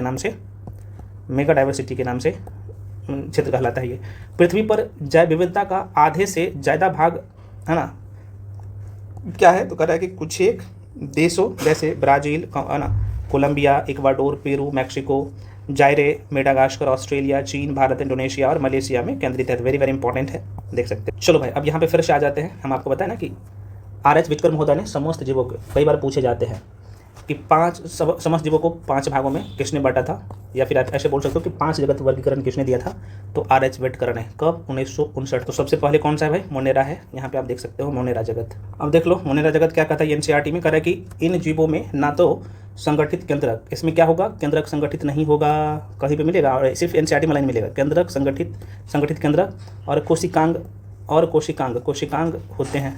इसका मतलब ये है मेरे भाई कि इसमें नहीं तो केंद्रक होगा नहीं तो कोशिकांग होगा। कोशिकांग क्या होता है, कोशिका के अंदर का भाग है ना, नहीं तो न्यूक्लियस होगा इसमें, नहीं तो माइटोकॉन्ड्रिया होगा, नहीं तो सेंट्रोसोम होगा, ये सब नहीं होगा, वही कह रहा है। अब ये मोनेरा जगत आपको पता चल गया। इसमें क्या होगा, प्रोकैरियोटिक जीव होगा, एकदम स्टार्टिंग पीरियड का जो कोशिका वाले जीव होगा ना वो होगा, ऐसे ध्यान रख सकते हो। तो न उनके शरीर बहुकोशिकीय भी नहीं होता है, बिल्कुल नहीं होता। इनमें पाई जाने वाली विविधता, अब क्या सर इसका एग्जाम्पल डायरेक्टली बता दो ना, बता दूंगा इसमें कौन कौन से जीव आते हैं भाई, आपको तो मोटा मोटी तौर पर पता चलिएगा कि मोनेरा में कौन सा जीव आएगा। तो कह रहा है कि इसमें पाई जाने वाली विविधता अन्य लक्षणों पर जो है निर्भर करती है। इनके इनमें जो है कुछ में कोशिका भित्ति पाई जाती है, कुछ जीव में कोशिका भित्ति पाई जाती है, लाइन को ध्यान रखिएगा, तथा कुछ में नहीं पाई जाती है। कोशिका भित्ति के होने या न होने के कारण मोनेरा वर्ग के जीव या जीवों की शारीरिक संरचना में आए परिवर्तन तुलनात्मक रूप से बहुकोशिकीय जीवों में कोशिका भित्ति के होने या न होने के कारण आए परिवर्तन से भिन्न होते हैं, अलग होते हैं, अलग होते हैं, अलग होते हैं। तो कितना अच्छा लाइन है मेरे भाई, ठीक है, इसको ध्यान रखना है ना, बहुकोशिकीय, थोड़ा सा ध्यान रखिएगा। अब अगला लाइन कह रहा है कि पोषण के स्तर पर ये स्वपोषी अथवा विषमपोषी दोनों हो सकते हैं। तो मोनेरा जगत का जीव क्या होगा, स्वपोषी भी होगा, विषमपोषी दोनों होता है ना। उदाहरण के लिए अब देखो यहाँ पे पूछ देता है, जैसे जीवाणु, नील हरित शैवाल अथवा साइनोबैक्टीरिया, माइकोप्लाज्मा, और यही पूछता भी है कि आप बता दो कि मोनेरा जगत में कौन कौन से जीव को रखा गया है। तो जीवाणु को ध्यान रखना, नील हरित शैवाल है ना, साइनोबैक्टीरिया और माइकोप्लाज्मा इनका प्रमुख उदाहरण है। देखो 3-4 लाइन यहाँ से इंपॉर्टेंट था, देखो ये सब मैं पुनः कर रहा हूँ, नोट्स में मेंशन कर दिया हूँ, लिख दिया हूँ, ठीक है। तो आपने देख लिया, आप यहाँ पे इसका तस्वीर भी देख सकते हो, यहाँ पे है ना, ये बैक्टीरिया है, साइनोबैक्टीरिया भी आपको दिखेगा, ये मोनेरा जगत के जीव है जो कि आप देख पा रहे हैं। मोनेरा के बाद भाई यहाँ पे देखो प्रोटिस्टा जगत के जीव। अब कह रहे कि इनमें एक कोशिकी है ना, एक कोशिका यूकैरियोटिक जीव है ना, यूकैरियोटिक जीव आते हैं, एक कोशिका वाले यूकैरियोटिक जीव आते हैं। इस वर्ग के कुछ जीवों में गमन के लिए क्या होता है भाई, बहुत पूछता है, सीलिया का नाम जरूर सुना होगा। सीलिया क्या होता है मैं बता देता हूँ, सीलिया होता है फ्लैजेला नामक संरचनाएं पाई जाती है। तो डायरेक्टली प्रश्न पूछता है कि सीलिया फ्लैजेला नामक संरचनाएं कौन से प्रकार के जीव में पाया जाता है। तो प्रोटिस्टा जगत के जीव में पाया जाता है। यह स्वपोषी और विषमपोषी दोनों तरह के होते हैं, बिल्कुल। अब उदाहरण के लिए बता दो सर, लो तो यहाँ पे देख सकते हो, एक कोशिका है ना, एक कोशिक, जैसे शैवाल, डाइटम, प्रोटोजोआ, ये 3-4 नाम ध्यान रख लीजिएगा, यही आता भी है, ठीक है। देखो ये जो सीलिया और फ्लैजेला जो होता है ना, ये किसमें, तो प्रोटिस्टा जगत के जीव में आता है ना। इसका काम हो इसमें, इसी से ये भोजन को पकड़ता है ना, भोजन पकड़ता है। बहुत इंपॉर्टेंट लाइन है, कई बार प्रश्न पूछा जाता है। तो सीलिया का कार्य क्या होता है, सीलिया का काम होता है भाई गति करना। सीलिया बहुत छोटे और बाल वाले अनगिनत उसमें रोम होता है, जो कि आपको यहाँ पे दिख रहा होगा ना, देख सकते हो यहाँ पे अनगिनत रोम जैसे होते हैं, जो एक साथ तालमेल बैठाकर लहर की जो है तरह गति करते हैं। इसकी मदद से जीव जो है पानी में तैरते हैं, है ना। उसके बाद यहाँ पे भोजन की मैं बात कर लूँ, सीलिया, तो इसी से भोजन भी वो जीव पकड़ता है, तो भोजन ग्रहण करना। तो सीलिया की गति से पानी में एक जलधारा उत्पन्न होता है, जो खाद्य कणों को जीव के मुख, मतलब कि उसका जो ऑर्गन ग्रैब होता है ना, उसमें खींच कर लाता है, उसके बाद उसमें लेता है। और एक शब्द आपने और देखा था, फ्लैजेला। फ्लैजेला की बात कर लें तो इसका काम क्या है भाई, तो देखो कर सकते हो, तैरने में इसका बहुत बड़ा मदद देता है ये जीव को। तो फ्लैजेला चाबुक की तरह जो है लंबी और कम संख्या में होने वाली संरचना है। यह कीड़े की तरह जो है झटके से घूमकर और जीव को क्या करता है, खासतौर पे इसमें युगलिना जो जीव होता है ना उसमें रहता है, तो पानी की ओर आगे तैरने में मदद करता है। तो फ्लैजेला भी ध्यान रख सकते हो। तो ये फ्लैजेला और सीलिया प्रोटिस्टा जगत के जीव में आता है। अगला जो है भाई फंजाई को देख लो भाई। अब देखो इसमें क्या होता है ना, ये तो नाम से ही पता चल रहा होगा। तो करेक्ट, ये विषमपोषी यूकैरियोटिक, ये प्रोकैरियोटिक नहीं है, ये पूरे तरीके से विकसित कोशिका वाले जीव होगा, है ना। तो ये विषमपोषी यूकैरियोटिक जीव है, और ये पोषण के लिए सड़े गले कार्बनिक पदार्थों पर निर्भर रहते हैं, इसलिए इन्हें मृत जीवी भी कहा जाता है भाई, ध्यान रखना। तो इसे मृत जीवी कहा जाता है, ठीक है। इनमें कई अपने जीव की, है ना, इनमें से कई अपने जीव की विशेष अवस्था में बहुकोशिकीय क्षमता प्राप्त कर लेते हैं, बिल्कुल कर लेते हैं। फंजाई अथवा कवक, काइटिन नामक जटिल शर्करा की बनी होती है, और कोशिका भित्ति इसमें पाई जाती है। देखो कई बार यहाँ से प्रश्न पूछता है, कवक की बात करें ना, तो कवक जो है ना, ये इतना इंपॉर्टेंट लाइन है, अभी बिहार दरोगा का पेपर हुआ, इवन बीपीएससी में प्रश्न पूछ लिया गया है, ठीक है ना। तो थोड़ा सा ध्यान रखिएगा। तो कवक की बात कर ले, इस लाइन को देखा, फंजाई बोले चाहे कवक बोले, तो फंजाई अथवा कवक या बोल सकते हो कवक में काइटिन नामक जटिल शर्करा ये बनी होती है। किससे बना होता है, तो काइटिन नामक जटिल शर्करा की बनी होती है। तो काइटिन नामक बनी होती है और इसमें कोशिका भित्ति पाया जाता है। और स्टेटमेंट देके प्रश्न ये दोनों लाइन था, आपको पता होगा, दरोगा का पेपर अभी हुआ है 1799 उसमें। करेक्ट उदाहरण के लिए जैसे ईस्ट हो गया, मशरूम हो गया, इसका बहुत बड़ा उदाहरण है। ठीक है, तो कई बार पूछ देगा कि भाई ईस्ट और मशरूम में कौन से जटिल शर्करा पाया जाता है, तो ये काइटिन नामक जटिल शर्करा, और दोनों में ये कोशिका भित्ति पाया जाता है, जो कि देख सकते हो यहाँ पे। अगला लाइन कर रहा है कुछ कवकों की प्रजातियाँ नील हरित शैवाल जैसे साइनोबैक्टीरिया के साथ अस्थायी जो है क्या करता है, अंतर संबंध बनाती है, जिसे सहजीवी संबंध कहते हैं। इतना इंपॉर्टेंट है कि मत पूछिए। तो कवक क्या करता है भाई, नील हरित शैवाल के साथ सहजीवी संबंध बनाता है।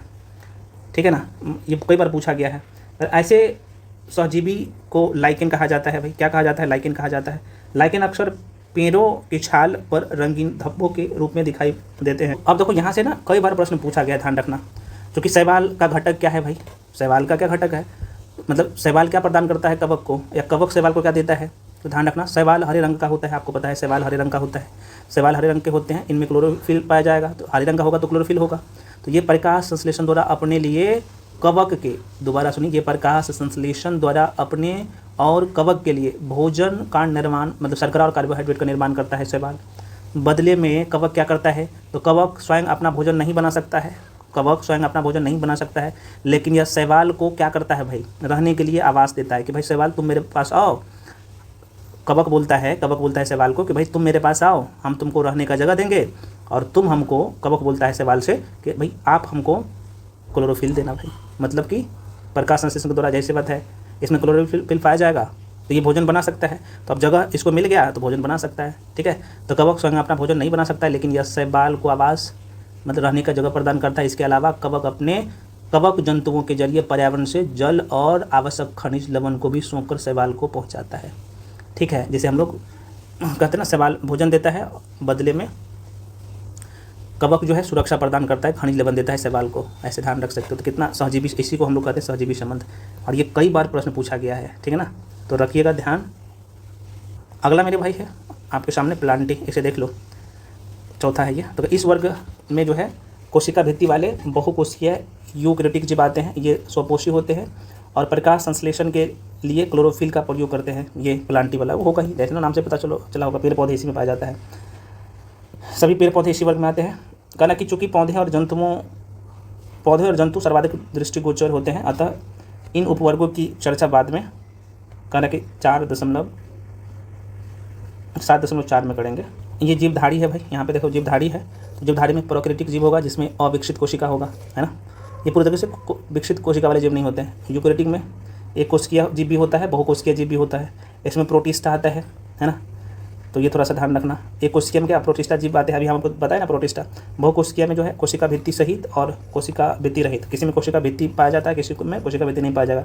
एनिमिलिया ग्रुप का जितने भी होगा जंतु वाला, उसमें कोशिका भित्ति नहीं होगा, और जिसमें कोशिका भित्ति होगा तो भाई पेड़ पौधे इसमें होगा। तो कुछ में प्रकाश संश्लेषण नहीं रहता है, जो फंजाई जो होता है ना कवक, इसमें प्रकाश संश्लेषण होता है, नहीं होता है। कोई जरूरी नहीं है कि जिसमें कोशिका भित्ति होगा तो सब में प्रकाश संश्लेषण होगा, नहीं होगा। कवक में नहीं होता है प्रकाश संश्लेषण, और कुछ में प्रकाश संश्लेषण होगा, जो कि प्लांटी अभी हमको बताएं। तो ये आपने देख लिया, कोशिका भित्ति रहित मतलब नहीं होगा, तो ये एनिमिलिया जितने भी जंतु होगा उसमें कोशिका भित्ति नहीं होता है, देख लिया। तो ये एक क्रम भी यहाँ पे एक चार्ट में समझाया गया है। चलो अब यहाँ पे अगला देख लीजिएगा, एनिमिलिया। तो कह रहा है कि इस वर्ग में ऐसे सभी बहुकोशिकीय यूकैरियोटिक जीव आते हैं जिनमें कोशिका भित्ति नहीं पाई जाती है, बिल्कुल नहीं पाया जाता। अभी हम आपको बता दिया, इसमें कोशिका भित्ति नहीं पाया जाता है। इस वर्ग के जो है जीव विषमपोषी होता है बहुत, चूँकि दूसरे पर निर्भर रहता है, अपना खाना स्वयं नहीं बना सकते हैं। इस उपवर्ग की चर्चा हम 7.5 में करेंगे। किधर है 7.5 होगा, कहीं पे देख लेंगे आगे। ठीक है, अब देखो इतना पढ़ने के बाद आपने देख लिया, जो R.H. विटकर महोदय ने समस्त जीवों को 5 भागों में बांटा, किस तरीके से बांटा आपने देख लिया, और परीक्षा में क्वेश्चन यहीं से आएगा, मैं बार बार बोल रहा हूँ। अब देखो आपसे प्रश्न पूछा है भाई कि मोनेरा अथवा प्रोटिस्टा जैसे जीवों का वर्गीकरण मापदंड क्या है। मोनेरा और प्रोटिस्टा हम नहीं बताएंगे, आप लोग कमेंट सेक्शन में कमेंट करके बताइएगा। अगला है, चूँकि हम पढ़ा दिए हैं अभी, प्रकाश संश्लेषण करने वाले एक कोशिकीय यूकैरियोटिक जीव को आप किस जगत में रखेंगे। एक कोशिकीय वाले को ये पूछा है, तो अभी आपने हम आपको पढ़ा दिया, कमेंट सेक्शन में कमेंट करके बताइएगा ये तीनों क्वेश्चन को। चौथा क्वेश्चन है कि वर्गीकरण के विभिन्न पदानुक्रमों में किस समूह में सर्वाधिक जो है समान लक्षण वाले सबसे कम जीव को, और किस समूह में सबसे ज़्यादा संख्या में जीवों को रखा जाएगा। तो ये तीनों क्वेश्चन का जवाब आप जरूर दीजिएगा। चलो अब यहाँ पे प्लांटी को डिटेल में इन्होंने चर्चा किया है, वहाँ पे जो दिया गया था ना प्लांटी समूह में कौन कौन से जीव होगा। उसके बाद एनिमिलिया प्लांटी में क्या क्या होगा, तो जैसे बात है इसमें थाइलोफाइटा होता है भाई। थाइलोफाइटा के बाद ब्रायोफाइटा होगा, यहाँ पे देख सकते हो। ब्रायोफाइटा होगा, टेरिडोफाइटा होगा, जिम्नोस्पर्म एंजियोस्पर्म पढ़ते हो ना, ये इसको एक बार देख लो तो कितना डिटेल में दिया गया यार 9th क्लास की एनसीईआरटी में। प्लांटी में करके पौधे के प्रथम स्तर का वर्गीकरण इन तथ्यों पर आधारित है कि पादप के प्रमुख घटक पूर्ण रूपेण विकसित एवं जो है विभेदित है अथवा नहीं। वर्गीकरण का अगला स्तर पादप शरीर में जल और अन्य पादपों को संवहन करने वाले विशिष्ट ऊतकों की उपस्थिति के आधार पर होता है। वर्गीकरण की प्रक्रिया के अंतर्गत यह देखा जाता है कि पौधे में जीव बीज धारा की क्षमता और अथवा नहीं। यदि बीज धारा की क्षमता है तो बीजफल के अंदर विकसित है अथवा नहीं। तो देखो अब आइए एक एक करके देखते हैं थाइलोफाइटा में कौन कौन से पेड़ पौधा आएंगे, पौधे आएंगे, आइए देखते हैं। तो सबसे पहले हम लोग थाइलोफाइटा को देखते हैं। तो थाइलोफाइटा के बाद इन पौधों की शारीरिक संरचना में विभेदीकरण नहीं पाया जाता है। इस वर्ग के पौधों को सामान्यतः शैवाल कहा जाता है। बहुत पूछा जाता है भाई, थाइलोफाइटा समूह के जितने भी पौधे होते हैं ना उसे शैवाल कहा जाता है। वेरी वेरी इंपॉर्टेंट है, तो रट लीजिएगा। ये मुख्य रूप से जल में पाए जाते हैं, है ना। इसका जो प्रमुख उदाहरण है ना यही पूछता है भाई। यूलोथ्रिक्स हो गया, एस्पायरोगाइरा का नाम आपने जरूर सुना होगा, कारा, ये 3 ध्यान रखना, यहीं से प्रश्न पूछ लेता है थाइलोफाइटा समूह के पौधे। यूलोथ्रिक्स और एस्पायरोगाइरा और कारा। यूलोथ्रिक्स की बात कर ले तो यहाँ पे इस तरीके से आपको उसका पौधा दिखेगा। फ्लेडोपोरा यहाँ पे आपको दिखेगा, इस तरीके का पौधा है भाई। एस्पायरोगाइरा का यहाँ पे इस तरीके से, आलवा भी आप देख सकते हो, ठीक है। कारा आप यहाँ पे देख सकते हो, ये थाइलोफाइटा, ये शैवाल है। अब देखो ब्रायोफाइटा को देख लो एक बार सरसरी निगाहों से। तो कह रहा है कि इस वर्ग के पौधे को पादप वर्ग का उभयचर कहा जाता है। अब कहिएगा सर ये उभयचर क्या होता है? लो, उभयचर आप किसे कहते हो? तो आप कहिएगा सर जल प्लस थल, स्थल या थल बोल सकते हो, थल दोनों जगह रहता है। जिसका मेढक बहुत बड़ा मेढक जो है, मेढक ये दोनों जगह रहता है ना, तो भाई इसका उदाहरण है ब्रायोफाइटा, है ना। वर्ग के पौधे जो आता है ना ये उभयचर इसे कहा जाता है। क्यों कहा जाता है? अब जरा सा देखो, क्योंकि यह पादप, तना तथा पत्ते जैसी संरचना में विभाजित होता है।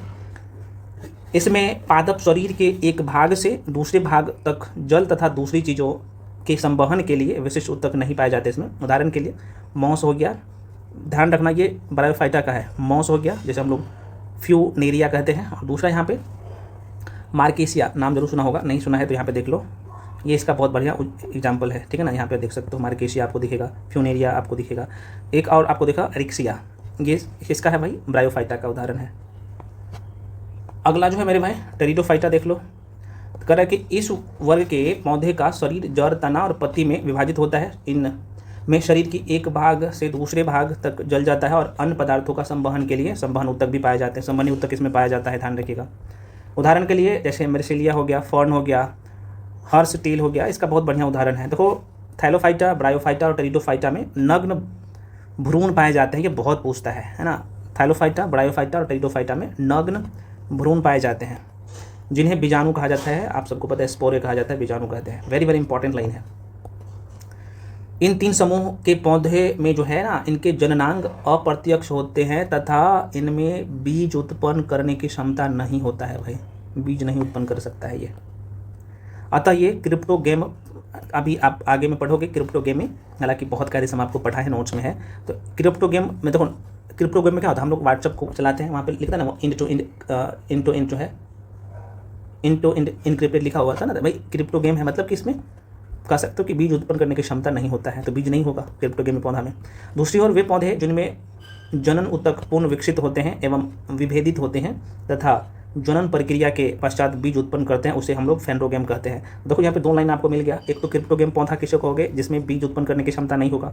फेंड्रोगेम जिसे बोलोगे कि भाई इसमें फर, मतलब फर ऐसा सेंस आ रहा है। फेंड्रोगेम में क्या होगा कि बीज उत्पन्न करने की क्षमता होगा, ठीक है। तो भाई देखो क्रिप्टोगेमी और फेंड्रोगेमी पूछता है, तो आपको यहाँ से इसका आंसर मिल गया। और ये एनसीईआरटी आपको दे सकता है भाई।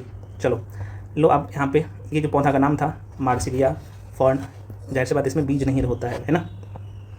अगला कह रहा है कि बीज के अंदर भ्रूण के साथ संचित खाद्य पदार्थ होता है जिसका उपयोग भ्रूण और प्रारंभिक विकास एवं जो है अंकुरन के समय देता है होता है। बीज की अवस्था के आधार पर इस वर्ग के पौधे को पुनः 2 उपवर्गों में विभाजित किया जाता है। जिम्नोस्पर्म बहुत इंपॉर्टेंट है और एंजियोस्पर्म। तो देखो ये जिम्नोस्पर्म क्या है, जरा सा देख लो मेरे भाई। ये जिम्नोस्पर्म और एंजियोस्पर्म बहुत पूछता है, ध्यान रखिएगा जिम्नोस्पर्म और एंजियोस्पर्म से। तो जिम्नोस्पर्म में नग्न बीज उत्पन्न करने वाले पौधे होते हैं, और एंजियोस्पर्म में क्या, फल के अंदर बीज उत्पन्न होता है। अब जिम्नोस्पर्म में कौन कौन से पौधे आते हैं जरा सा देखो। जैसे चीड़ का पेड़, आपने जो नाम सुना, पूछता है ना, चीड़ का पेड़ हो गया आपका। देवदार आपने देखा होगा, देवदार का, इसका बढ़िया एग्जाम्पल। साइकस का नाम जरूर सुना होगा, साइकस इसका पौधा होता है। उसके बाद रेडवुड का नाम जरूर सुना होगा, बहुत पूछता है रेडवुड, ये इसका पौधा होता है। एंजियोस्पर्म की बात कर ले, इसके उदाहरण बता दो, मन में तो क्वेश्चन आएगा, क्योंकि इसके फल के अंदर बीज होता है। तो इसमें चना हो गया भाई, दाल हो गया, जितने दाल उल होता है सभी इसमें आता है। जैसे सेब हो गया, आम हो गया, है ना। उसके बाद औषधि में बात करो तो बरगद हो गया, नीम हो गया, नीम में भी फल होता है, ध्यान रखिएगा। गुलाब हो गया, गेंदा हो गया, ये सब जो है, मटर हो गया, अरहर हो गया, मूंगा हो गया, ये सब एंजियोस्पर्म में आता है। तो जिम्नोस्पर्म में क्या होगा, नग्न बीज उत्पन्न करता है ये, ठीक है ना, और ये फल के अंदर बीज रहता है, तो ध्यान रखिएगा। चलो यहाँ पे दिया गया है, एक एक करके हम लोग देखते हैं। तो कह रहे भाई जिम्नोस्पर्म, तो कह रहे यह शब्द दो ग्रीक शब्द जिम्नो और एस्पर्मा से मिलकर बना है, जिसमें जिम्नो का अर्थ होता है नग्न, नंगा, और एस्पर्मा का अर्थ होता है बीज। तो ध्यान रखना। अब देखो, ये भी एस्पर्मा का अर्थ होता है बीज और जिम्नो का अर्थ होता है नग्न, ठीक है ना। तो कह रहे इन्हें नग्नबीजी पौधे भी कहा जाता है। ये पौधे बहुवर्षीय, सदाबहार तथा कास्ट किए होते हैं, है ना। पाइनस हो गया, साइकस हो गया, यहाँ पे दिया गया है, देख सकते हो इस तरीके से। ये नग्नबीजी या जिम्नोस्पर्म पौधे हैं, ठीक है। एंजियोस्पर्म की बात कर ले, हेलो, ठीक है। यह जो है दो ग्रीक शब्द एंजियो और एस्पर्मा से मिलकर बना है। एंजियो का अर्थ होता है ढका हुआ, और एस्पर्मा का अर्थ होता है बीज, अर्थात पौधे के बीज फलों के अंदर ढके होते हैं। इन बीजों का विकास अंडाशय के अंदर होता है, जो बाद में फल बन जाता है। इन्हें क्या कहते हैं भाई, इन्हें कहते हैं पुष्पी पादप भी कहा जाता है। वेरी वेरी इंपॉर्टेंट है, पुष्पी पादप कहा जाता है किसको, तो एंजियोस्पर्म वाले पौधे को। इनमें भोजन का संचय होता है, ठीक है ना। यहाँ पे आपको दिखेगा, किधर चला, हाँ, भोजन का संचय या तो बीज पत्रों में होता है या फिर भ्रूणपोष में। और बीज पत्रों की संख्या के आधार पर एंजियोस्पर्म को भी दो भागों में, अब बीज पत्रों के आधार पर, है ना, इस लाइन को देखो, बीज पत्रों के आधार पर एंजियोस्पर्म को दो भागों में बांटा गया है। कौन सा, तो एक बीज पत्री वाले पौधे और, किधर चला गया भाई, एक बीज पत्री वाले पौधे को एक बीज पत्री और दो बीज पत्री वाले, ये दोनों लाइन ध्यान रखना। और दो बीज पत्री वाले पौधों को द्विबीजी पत्री कहा जाता है। पौधों का वर्गीकरण का यहाँ पे आरेख भाई, द्विबीज पत्री पौधा है, जैसे आइपोमिया कहते हो ना, यहाँ पे इसका बहुत बढ़िया उदाहरण है। तो देखो यहाँ पे दिया गया भाई, जरा सा एक बार देख लो। पादप है, पादप शरीर का बना विभेदन, थाइलोफाइटा, विभेदित पादप शरीर बिना संवहनी ऊतक वाले, जैसे ब्रायोफाइटा हो गया। उसके बाद यहाँ पे संवहनी ऊतक वाले सहित, तो बीज रहित और ट्राइडोफाइटा होता है, जो बीज रहित होता है। और बीज उत्पादित करने वाले, जिसे हम लोग फेंडोगेम कहते हैं, इसमें नग्न बीजी वाले होते हैं और फलों के बंद बीज वाले होते हैं, है ना। जो नग्न बीजी वाले होते हैं जिसे जिम्नोस्पर्म कहते हैं, और जो मतलब फल के अंदर जो बीज होता है उसे एंजियोस्पर्म कहते हैं। जिसमें दो बीज पत्र वाले पौधे होते हैं, है ना, जिसे हम लोग दो द्विबीज पत्री कहते हैं, और एक बीज पत्री वाले पौधे होते हैं उसे एक बीजी पत्र कहते हैं। तो आपने समझ लिया है। चलो, क्रियाकलाप है मेरे भाई, मैं बार बार कर रहा हूँ। अब बायो वाला सेक्शन को ना 9th और 10th को अच्छे से करना, एक भी क्वेश्चन नहीं छूटेगा। ये क्वेश्चन और पता है किसी के नोट्स में इतना डिटेल में नहीं मिलेगा, है ना। हाँ, जो एनसीईआरटी से बनाया होगा उसी के नोट्स में मिलेगा। और चूँकि एनसीईआरटी को लाइन बाय लाइन पढ़ने से आपको आसान भाषा में समझ जाते हो, और आपको यहाँ पे सारी चीज़ें डायग्रामिकली दिखता है, पिक्चुअल फॉर्म में, तो भाई समझ में आता है। चलो आज देखो भाई, कुछ क्रियाकलाप है। कह रहा है कि भिगा हुए चने, गेहूँ, मक्का, टमाटर, इमली के बीज लीजिए, और कह रहा है कि भीगे हुए बीज जल अवशोषण के कारण नरम हो जाते हैं, और इन बीजों को दो भागों में बांटने का प्रयास कीजिए। कर इनमें से सभी के बीज फटकर दो बराबर भागों में बढ़ जाते हैं। तो कह रहे हैं कि जिन बीजों में दो दालें दिखाई देता है, दो बराबर भागों में बढ़ जाएगा, तो कह रहे हैं कि उसे दो बीज पत्री, है ना, दो बीज पत्री। और जो नहीं फूटते हैं, जैसे दालें नहीं दिखाई देगा दो हिस्सा में, उसे हम लोग एक बीज पत्री कहते हैं। कितना अच्छे से समझा दिया है, ठीक है। तो अब पौधे की जड़ों, कह रहा है कि अब पौधे की जड़ों, पत्तियों और फूलों को देखें। तो कह रहा है कि क्या ये जड़ें, है ना, मुसला या फिर रेशेदार, क्या पत्तियों में जो है समांतर अथवा जाली का वत सीधा विन्यास है। कह रहे इन पौधे के फूलों में कितनी पंखुड़ियाँ हैं। क्या आप एक बीजपत्री और द्विबीजपत्री पौधे के और अधिक लक्षण का अवलोकन के आधार पर लिख सकते हैं। बिल्कुल लिख सकते हैं, आपने पढ़ लिया। चलो, आप प्रश्न है 3 क्वेश्चन फिर से आपके सामने आ गया। इसका आंसर मैं बता दूंगा। कह रहा है कि सरल पौधे को किस वर्ग में रखा गया, तो देखो भाई, अभी हम आपको बताए ना, क्या बोला, एक शब्द बोला है सरलतम पौधे को किस वर्ग में रखा गया, तो आप कहिएगा सर थैलोफाइटा बोल सकते हो ना, ये थैलोफाइटा। थैलोफाइटा क्यों भाई? क्योंकि अभी आपने देखा ना कुछ देर पहले कि इस वर्ग को थैलोफाइटा वर्ग में इसलिए रखा गया है क्योंकि इस वर्ग के पौधे का शरीर नहीं बोलूँगा, शरीर बोल सकते हो, जिसमें जड़ हो गया, तना होगा और पत्तियाँ, है ना, पत्तियों में बटा नहीं होता। इनका मुख्य उदाहरण क्या है भाई? शैवाल का नाम सुना होगा ना, तो ये आंसर मिल गया। अगला क्वेश्चन आपसे पूछा है टेरिडोफाइटा और फेंडोगेम में क्या अंतर? तो देखो भाई, एक लाइन में यहाँ पे बोल सकते हो कि टेरिडो जो फाइटा है ना, टेरिडो यहाँ पे हाईलाइट कर, ये जो टेरिडोफाइटा है और फेंडोगेम में क्या अंतर है, दोनों में क्या अंतर है ये पूछा है ना आपसे। अब देखो, अभी आपने कुछ देर पहले पढ़ा था, टेरिडोफाइटा में क्या होगा, इनमें फूल और बीज नहीं होगा, इसमें क्या होगा, फूल और बीज नहीं होगा, फूल और बीज नहीं होगा। ये बीजाणु द्वारा प्रजनन करता है, किसके द्वारा भाई? बीजाणुओं के द्वारा। क्योंकि इसमें फूल नहीं होगा, क्या होगा, फूल और बीज नहीं होते हैं, तो बीजाणुओं के द्वारा, स्पोर्स के द्वारा ये जनन करता है।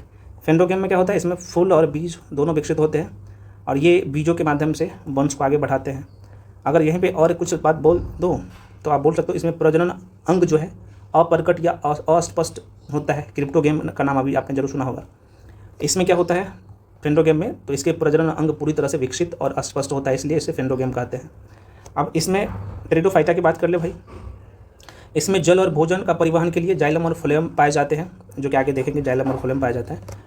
और इसकी बात कर ले भाई, तो इसमें जाइलम और फ्लोएम पूरी तरह से विकसित रूप में पाया जाता है, इसमें विकसित नहीं होगा टेरिडोफाइटा में। तो ये इसका कुछ मुख्य उदाहरण है, ध्यान रख सकते हो। अब पौधा की बात कर ले, इसमें जैसे फर्न हो गया, मार्सिया हो गया, इसमें चीर हो गया, देवदार हो गया, गेहूँ हो गया, आम हो गया, मक्का हो गया, गुलाब हो गया, ये एंजियोस्पर्म का है, ठीक है ना। तो इस तरीके से आप ध्यान रख सकते हो। अगला प्रश्न क्या पूछा है आपसे, पूछा है कि जिम्नोस्पर्म एंजियोस्पर्म एक दूसरे से किस प्रकार भिन्न है। तो अभी आपने पढ़ा है, हम नहीं बताएंगे, एक बार देखिएगा वीडियो को दोबारा तो आपको समझ में आएगा। तो ये आपने देखा प्लांटी। अब यहाँ पे एनिमेलिया को देख लो भाई। अभी R.H. विटकर ने समस्त जीवों को 5 भागों में बांटा था, है ना, मोनेरा, प्रोटिस्टा, कवक, है ना, प्लांटी और एनिमेलिया। तो भाई प्लांटी को भी अलग अलग इसका उपवर्ग था और एनिमेलिया का भी अलग अलग उपवर्ग है। तो प्लांटी का उपवर्ग हम आपको सभी बता दिए हैं। अब एनिमेलिया को देख लो, ठीक है ना। तो इसका भी बहुत सारे उपवर्ग है, आइए देख लेते हैं। तो कह रहा है कि इस लाइन को कह रहा है कि इस वर्ग में यूकेरियोटी बहुकोशिकीय और विषमपोषी जीव को रखा गया है।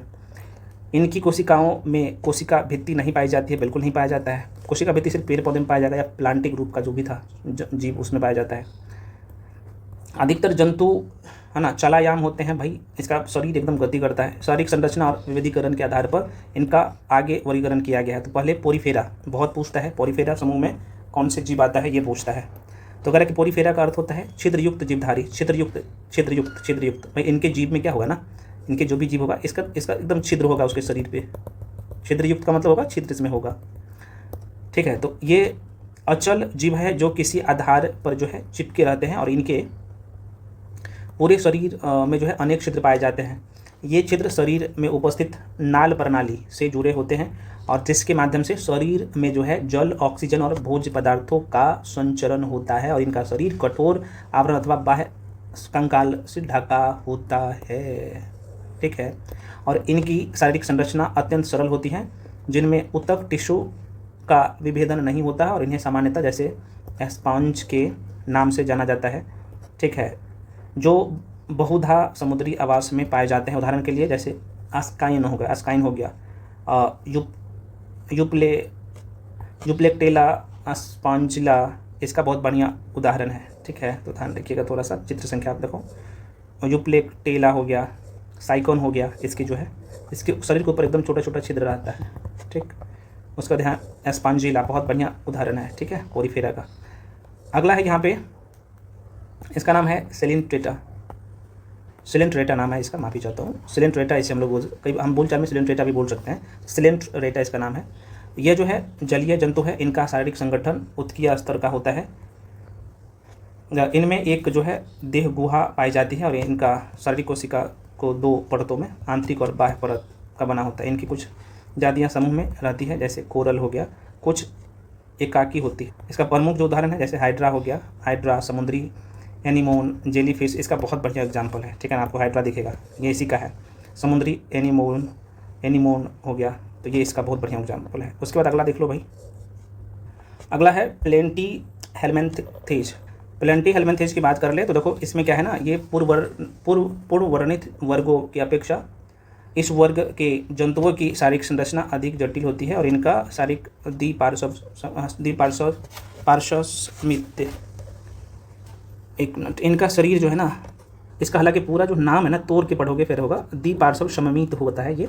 इसका मतलब ये होता है ना, द्विपार्श्व सममित का मतलब ये होता है कि इसका शरीर ऐसा बनावट होता है कि इसके शरीर को जो दो बराबर भागों में काट भी दोगे ना, इसके शरीर को दो बराबर काटोगे ना, तो दोनों हिस्सा फिर से उनके पूरा पूर्ण शरीर की जैसे दिखेगा, है ना।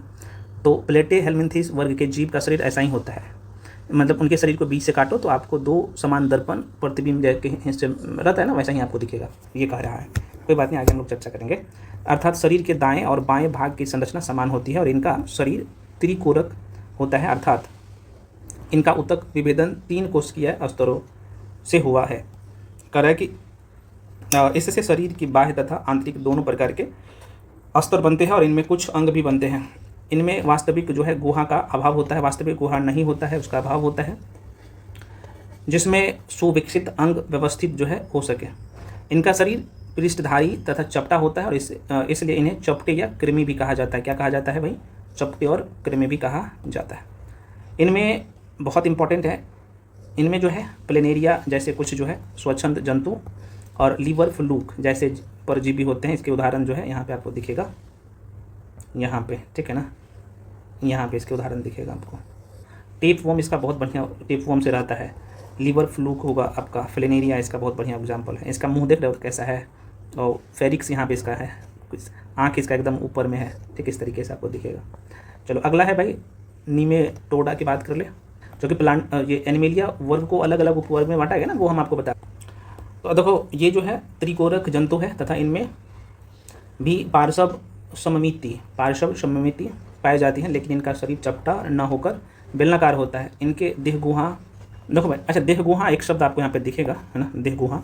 देह गुहा जिसे इंग्लिश में हम लोग कोलेम या बॉडी कैविटी कहते हैं, अंगों को सुरक्षित रखने और उन्हें सहारा में इसका जो है बहुत बड़ा भूमिका होता है। जैसे मनुष्य का जो गुहा होता है ना, जैसे आप बोलोगे अमाशय हो गया, वृक हो गया, मूत्राशय हो गया, फेफड़ाल हो गया, ये सब गुहा ही होता है ना, आपको पता ही होना चाहिए। देह गुहा में वही सब आता है। तो इसका भी जो जीव है ना, इसका भी गुहा होगा अपना एक। कह रहा है कि इनमें ऊतक पाए जाते हैं परंतु अंगतंत्र पूर्ण विकसित नहीं होते हैं, बिल्कुल नहीं होते। इनकी शारीरिक संरचना भी त्रिकोरिक होता है और अधिकांश परजीवी होते हैं। बहुत इंपॉर्टेंट है, परजीवी जीव होते हैं। परजीवी के तौर पर ये दूसरे जंतु में रोग उत्पन्न करते हैं, और उदाहरण के लिए जैसे गोल कृमि, फाइलेरिया कृमि और पीन कृमि इत्यादि इनके प्रमुख जीव है। तो गोल कृमि बहुत इंपॉर्टेंट है, पूछता है, फाइलेरिया है ना, फाइलेरिया कृमि और पीन कृमि, तो ये किस में आता है? निमेडेटा समूह के जीव में आते हैं। बहुत इंपॉर्टेंट है भाई, मैं बोल रहा हूँ बार बार, देख सकते हो इनके प्रमुख है ये जीव, ठीक है। उसके बाद अगला जो है एनिमिलिया संघ के जो जीव है अगला एनिलीडा, बहुत इंपॉर्टेंट है। एनिलीडा से प्रश्न पूछता है। एनिलीडा की बात करें, एनिलीडा तो एनिलीड जंतु द्विपार्श्व सममित या त्रिकोणीय भी, यह भी वही होता है। इसमें वास्तविक देहगुहा भी पाई जाती है। इसमें वास्तविक अंग शारीरिक संरचना और निहित रहते हैं, अतः अंगों में व्यापक भिन्नता होती है और यह जो है भिन्नता इसके शरीर के सिर से पूंछ तक एक के बाद एक खंडित रूप में उपस्थित होते हैं। जलीय एनालीड अवतल है ना, अल1 और लवणीय जल दोनों में पाए जाते हैं। इनमें संवहन, पाचन, उत्सर्जन और तंत्रिका तंत्र पाए जाते हैं। ये जलीय एवं स्थलीय दोनों होते हैं। उदाहरण के लिए केंचुआ, इसका बहुत बढ़िया उदाहरण है। इसका पूछता है, केंचुआ हो गया और नेरीस हो गया, जोंक हो गया, बहुत पूछता है। ये केंचुआ, नेरीस और जोंक ही पूछता है। तो ये एनिलीडा ग्रुप के जीव है। वेरी वेरी इंपॉर्टेंट है भाई, रट लेना। ये यहाँ पे देख सकते हो, नेरीस है, केंचुआ है और जोंक है। कितने लोग जोंक लगा है। अगला यहाँ पे आर्थ्रोपोडा है भाई, तो देख सकते हो यह जंतु जगत का सबसे बड़ा संघ होता है। वेरी वेरी इंपॉर्टेंट है, जंतु जगत का सबसे बड़ा संघ यही, तो कई बार पूछा गया है क्रम में सजाने के लिए। तो आर्थ्रोपोडा जो है जंतु जगत का सबसे बड़ा संघ होता है। इनमें द्विपार्श्व है ना सममिति पाई जाती है और शरीर खंड युक्त होता है। इनमें जो है खुला परिसंचरण तंत्र पाया जाता है, अतः रुधिर वाहिकाओं में नहीं बहता। देह गुहा रक्त से भरी होती है। इनमें जुड़े हुए पैर पाए जाते हैं। कुछ समान उदाहरण जैसे झींगा, तितली, मक्खी, मकड़ी उकड़ी जितने भी आता है ना, ये आर्थ्रोपोडा संघ में ही आता है। और यही कारण है कि सबसे बड़ा जो संघ होता है ना आर्थ्रोपोडा संघ, इसमें बहुत सारे जीव आता है। जैसे बिच्छू उच्छू इसी में आता है, ठीक है। केकड़ा आर्थ्रोपोडा में आता है। रट लेना, ये पूछता है भाई, मैं बार बार बोल रहा हूँ, ये कहीं नहीं मिलेगा। देख सकते हो ये सब बिच्छू हो गया, ये सब है ना। पेलीमोन हो गया, झींगा मछली जिसे कहते हो, इसका नाम पेलीमोन है। आप देख सकते हो, नाम सुने हो। कितने लोग नॉन वेजिटेरियन हो, तो झींगा मछली यही है, इसी में आता है आर्थ्रोपोडा संघ में। बिच्छू की बात कर ले, इसी में आता है। मकड़ी जिसे एरिनिया कहते हैं ना, मकड़ी इसी में आता है, वैज्ञानिक नाम है इसका। और तिलचट्टा जिसे पेरी प्लेनिटा कहते हैं, इसका वैज्ञानिक नाम है ये। उसको यहाँ पे तितली देख सकते हो, इसी में आता है ना। सात पाद वाले सतपाद जिसे बोलते हैं, इसका नाम हालांकि है, यहाँ पे जूम करके देखोगे तो अस्कोलोपेंडा जो है ना, ये आर्थ्रोपोडा में ही आता है। घरेलू मक्खी जो नाम जरूर सुना होगा ना, ये सब इसी में आता है, आर्थ्रोपोडा संघ कहीं है, ठीक है। तो बहुत इंपॉर्टेंट है। मोलस्का की बात कर ले, ये भी बहुत पूछता है मेरे भाई, ठीक है। तो कह रहा है कि इनमें से द्विपार्श्व सममिति पाई जाती है, इनकी देह गुहा बहुत कम होती है या शरीर के थोड़े विखंडन होता है। अधिकांश मोलस्का जंतुओं की कवक पाया जाता है। हाँ, इनमें कुछ संवहनी तंत्र और उत्सर्जन तंत्र के लिए गुर्दे की संरचना पाई जाती है। उदाहरण जैसे घोंघा, सीप, मतलब जिसके शरीर का आवरण ऊपर वाला हिस्सा जो है ना, कह सकते हो कि हड्डी जैसे संरचना से बना होता है ना, ये इसी में आता है, ठीक है ना, मोलस्का संघ में। तो इसका जो है ऊपर वाला जो हिस्सा होता है ना, काइटिन का बना होता है। और सॉरी, मैं उल्टा बोल दिया हूँ। काइटिन का जो है ना, ये कीड़ों की बाहरी कंकाल और कवक की कोशिका भित्ति में पाया जाता है। माफी चाहता हूँ, ये इसका नाम ही है भाई, काइटोन जीव का नाम है। मोलस्का संघ के जीव है ना उसका। ऑक्टोपस भाई उसी में आता है। उसका घोंघा इसमें आता है, क्योंकि घोंघा का जो, जैसे सीपिया नाम जरूर सुना होगा, जिसे हम लोग इनका जो जीव विज्ञान में हम लोग है ना, यूनियो कहते हैं। और घोंघा, इनका जो ऊपर वाला हिस्सा होता है ना, ये कैल्शियम कार्बोनेट, और इसमें एक प्रोटीन होता है, इसका प्रोटीन का नाम है कोंक्योलिन। कोंक्योलिन है ना, क्या नाम है इसका प्रोटीन का? कोंक्योलिन से बना होता है, ठीक है ना। तो कैल्शियम कार्बोनेट और एक प्रोटीन होता है कोंक्योलिन, इससे बना होता है। कई बार प्रश्न पूछा गया, ध्यान रखिए। अगला है भाई एकाइनोडर्मेटा संघ के जीव। अब करें, यह ग्रीक में जो है एकाइनास का अर्थ है जहाक, मतलब हेज होंग, तथा डर्मा का अर्थ होता है त्वचा। तो करें, इन जंतुओं की त्वचा कांटों की आच्छादित होती है। ये मुक्त जीवी समुद्री जंतु होता है ये सब का सब। इसके जो देह गुहायुक्त त्रिकोरिक जंतु है ये, इनमें विशिष्ट जल संवहन नाल तंत्र पाया जाता है, जो उनके चलने में सहायक होता है। इनमें कैल्शियम कार्बोनेट का कंकाल और कांटे पाए जाते हैं। उदाहरण के लिए स्टारफिश, समुद्री अर्चिन, है ना। तो यहाँ पे आप देख सकते हो, ये इसका है, ठीक है ना। अगला है भाई, अगला का नाम क्या है भाई?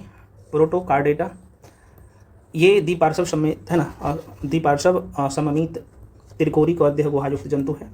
इसके आंतरिक और शारीरिक संरचना के कुछ जो है नए लक्षण दर्शाते हैं, जैसे कि नोटोकार्ड। ये नए लक्षण उनके जीवन की कुछ अवस्था में जो है निश्चित रूप में उपस्थित होती है। नोटोकार्ड क्षौर की तरह है ना, एक लंबी संरचना जो जंतुओं के पृष्ठभाग में पाई जाती है, और यह तंत्रिका ऊतक को सहारा नाल से अलग करती है। यह पेशियों के जड़ का स्थान भी प्रदान करता है भाई, जिसे चलन में आसानी हो। और प्रोटोकार्डेटा जंतुओं में जीव की भी सभी अवस्था में जो है नोटोकार्ड नहीं उपस्थित रह सकता है। ये समुद्री जंतु है ये एक्चुअली में सब कसम। इसका बढ़िया एग्जांपल की ध्यान रखना, इसका जो है बेले नागलोसस। उसके बाद अगला जो है यहाँ पे हर्डमेनिया और एम्फियोकक्स, इसका बढ़िया एग्जाम्पल है जो कि तस्वीर में आप देख पा रहे हैं, ठीक है। अगला है यहाँ पे जो कशेरुकी जीव होता है ना, जैसे हम लोग वर्टिब्रेटा कहते हैं ना, वर्टिब्रेटा बहुत इंपॉर्टेंट है भाई, यहाँ से बहुत प्रश्न पूछता है। इन जंतुओं में वास्तविक मेरुदंड और अंतःकंकाल पाया जाता है, और इस कारण जंतुओं में पेशियों का वितरण अलग अलग और पेशिया कंकाल से जुड़ी होती है, जो इन्हें चलने में सहायता प्रदान करता है। तो वर्टिब्रेटा द्विपार्श्व सममित है ना, त्रिकोरिक देह गुहा वाले जंतु है, और इनमें ऊतक और अंग जटिल विभेदन पाया जाता है। सभी कशेरुकी जीवों में निम्नलिखित लक्षण पाए जाते हैं, जैसे नोटोकार्ड हो गया, पृष्ठ नलिया, कशेरुकी दंड, मेरुरज्जु, स्पाइनल डिस्क जिसको कहते हो, त्रिकोरिक शरीर, युग्मित क्लोन थैली देह गुहा। मत्स्य वर्ग आप सबको पता ही है भाई, मछली उछली जो भी है सब इसी में आता है। तो ये मछलियाँ हैं जो समुद्र और मीठे जल दोनों जगह में पाई जाती हैं। इसकी त्वचा सल्क अथवा प्लेटो के से ढकी रहती है, और अपनी मांसल पूंछ का प्रयोग तैरने में करती है। इनका शरीर धारे रेखीय होता है, और इनमें शोषण क्रिया के लिए क्लोन पाए जाते हैं। बहुत पूछता है ना, क्लोन पाए जाते हैं जो जल में वलीन ऑक्सीजन का उपयोग करते हैं। तो मछली सब जाहिर सी बात है, वो ऊपर वाला जल को नहीं ले सकता है, और क्लोन के कारण से ऐसा होता है कि ये पानी का जो ऑक्सीजन होता है वही ले पाता है। ये जो है असमतापी होते हैं, और इनका हृदय द्विकक्षीय 2 कोष्ठक वाले होते हैं ना, 2 चैम्बर का होते हैं। ये अंडे देती है भाई, मछलियाँ सब अंडे देती है, आपको पता है। ये कुछ मछलियों में कंकाल केवल अस्थि का बना होता है, जैसे शार्क हो गया। अन्य प्रकार की मछलियों का कंकाल अस्थि का बना होता है, जैसे टूना मछली का नाम आप सुना होगा, रोहू हो गया। इनका प्रमुख उदाहरण है जो देख सकते हो यहाँ पे। ये सब मछलियाँ सब हैं भाई इस तरीके से, ठीक है ना। ये बहुत पूछता है ये सब भाई, ध्यान रखना। उसके बाद यहीं पे आप देख लो अगला जो है, अच्छा ये सब जो संघ था ना ये इसी का था भाई, मैं आपको वर्टिब्रेटा कशेरुकी जो होता है ना इसके संघ था ये। पहला देख लिया मत्स्य, अगला जो है यहाँ पे जल स्थलचर आपको दिखेगा। तो ये जो है मत्स्य से भिन्न होते हैं क्योंकि इनमें शल्क नहीं पाया जाता है, इनकी त्वचा पर जो है श्लेष्मा ग्रंथियाँ, बहुत पूछता है, श्लेष्मा ग्रंथियाँ पाई जाती हैं।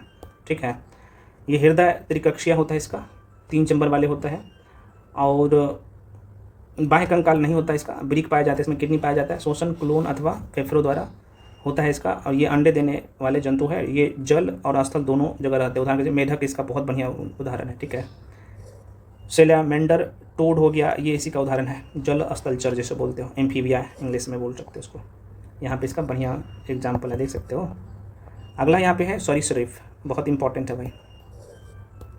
ये असमतापी जंतु है, इनका शरीर शल्कों द्वारा ढका होता है, इनमें शोषण फेफड़ा द्वारा होता है, हृदय समांतर त्रिकक्षीय होता है, लेकिन मगरमच्छ का हृदय 4 चैम्बर का होता है। ठीक है, यहाँ पे ब्रिक पाया जाता है इसमें, किडनी, और ये भी अंडे देने वाले प्राणी है। इसके अंडे कठोर कवच वाले कवच से ढके होते हैं और जल स्थलचर की तरह इन्हें जल में अंडे देने की आवश्यकता नहीं होता है भाई। उदाहरण के लिए कछुआ हो गया, इसका बहुत बढ़िया, सांप हो गया, छिपकली, मगरमच्छ, तो ये सरीसृप में सब आता है। कई बार प्रश्न पूछा गया मेरे भाई, ध्यान रखना। और किसका समूह है, तो कई बार पूछा जाता है कि वर्टिब्रेटा संघ में कौन कौन से इसके अंदर आता है। वर्टिब्रेटा संघ में देखो, मैं आपको बताया ना, ये वर्टिब्रेटा, यहाँ पे देखो भाई, वर्टिब्रेटा जो बताया ना कशेरुकी, ये वाला वर्टिब्रेटा, ये जो हम आपको बताए हैं, एक मिनट, ये जो वर्टिब्रेटा बताए हैं आपको, वर्टिब्रेटा इसी संघ के अंदर ये मत्स्य आता है ना। उसके बाद यहाँ पे सरीसृप आता है जो अभी आपने पढ़ा, उसके बाद अभी आपने देखा ये जल स्थलचर, ये बहुत इंपॉर्टेंट है, सबका सब ध्यान रखना। ठीक है, तो कह रहा है अगला लाइन, ये तो आपने देख लिया। अगला लाइन कह रहा है मेरे भाई, इसमें ब्रिक पाया जाता है, ये भी, अच्छा ये तो आपने पढ़ लिया, मगरमच्छ ये सब था, इसका सांप सब उसी में था। ठीक है, पक्षी की बात कर ले तो यह भी आप देख सकते हो वर्टिब्रेटा संघ का ही है। ये समतापी प्राणी है, इनका हृदय 4 चैम्बर का होता है, 4 कोष्ठक इसमें होता है। ठीक है भाई, ये जोड़ी, इसमें 2 जोड़ी पैर होता है, और इनमें आगे 2 पैर उड़ने के लिए आँख में परिवर्तित हो जाते हैं। अच्छा, इनमें आगे 2 पैर उड़ने के लिए आँख में परिवर्तित हो जाते हैं। शरीर पैरों से ढका होता है और शोषण में फेफड़ा द्वारा होता है इसका शोषण। इस वर्ग में सभी पक्षी आता है भाई, देख सकते हो जितने पक्षी हैं इसी में आता है। तो ये सब आपने देख लिया। अगला है स्तनपायी भाई, ये भी वर्टिब्रेटा संघ का ही है। हम आपको जो बताए हैं ये वर्टिब्रेटा का जो अलग अलग संघ है ना, वो आप देख पा रहे हो। ठीक है, तो 5 संघ वर्टिब्रेटा के अंदर 5 संघ आता है, जो सरीसृप आपने देखा ये सब। अगला 5वां जो है ये समतापी प्राणी है, हृदय 4 कक्षीय का होता है। इस वर्ग में सभी जंतु है ना स्तनपायी, और नवजात के पोषण के लिए दूध ग्रंथियाँ पाई जाती है। इनकी त्वचा, बाल, स्वेद और तेल ग्रंथियाँ पाई जाती है इसमें। इस वर्ग के जंतु शिशुओं को जन्म देने वाले हैं। हालांकि कुछ जंतु अपवाद स्वरूप अंडे देते हैं, जैसे इकिडोना, प्लेटिपस, कंगारू जैसे कुछ स्तनपायी और विकसित बच्चे को जो है आप देखोगे जन्म देता है। मर्सुपियम नामक थैली में तब तक लटके रहते हैं इसका जो अविकसित बच्चा, जब तक उनका पूर्ण विकसित ना हो जाए। ठीक है, तो यहाँ पे आप देख सकते हो जैसे मनुष्य भी इसी में आता है स्तनपायी में। और किसके अंदर आता है, तो वर्टिब्रेटा के अंतर्गत है ना, जो कशेरुकी था। वर्टिब्रेटा भी आपने देखा था यहाँ पे, कशेरुकी, वर्टिब्रेटा, ये बहुत पूछता है। वर्टिब्रेटा का अलग से 5 संघ है। 5 संघ कौन कौन सा है एक बार दिखा देता हूँ। एक तो पहला मत्स्य हो गया, दूसरा जो है आपने देखा था यहाँ पे एम्फीबिया, जिसे जल स्थलचर बोलते हो।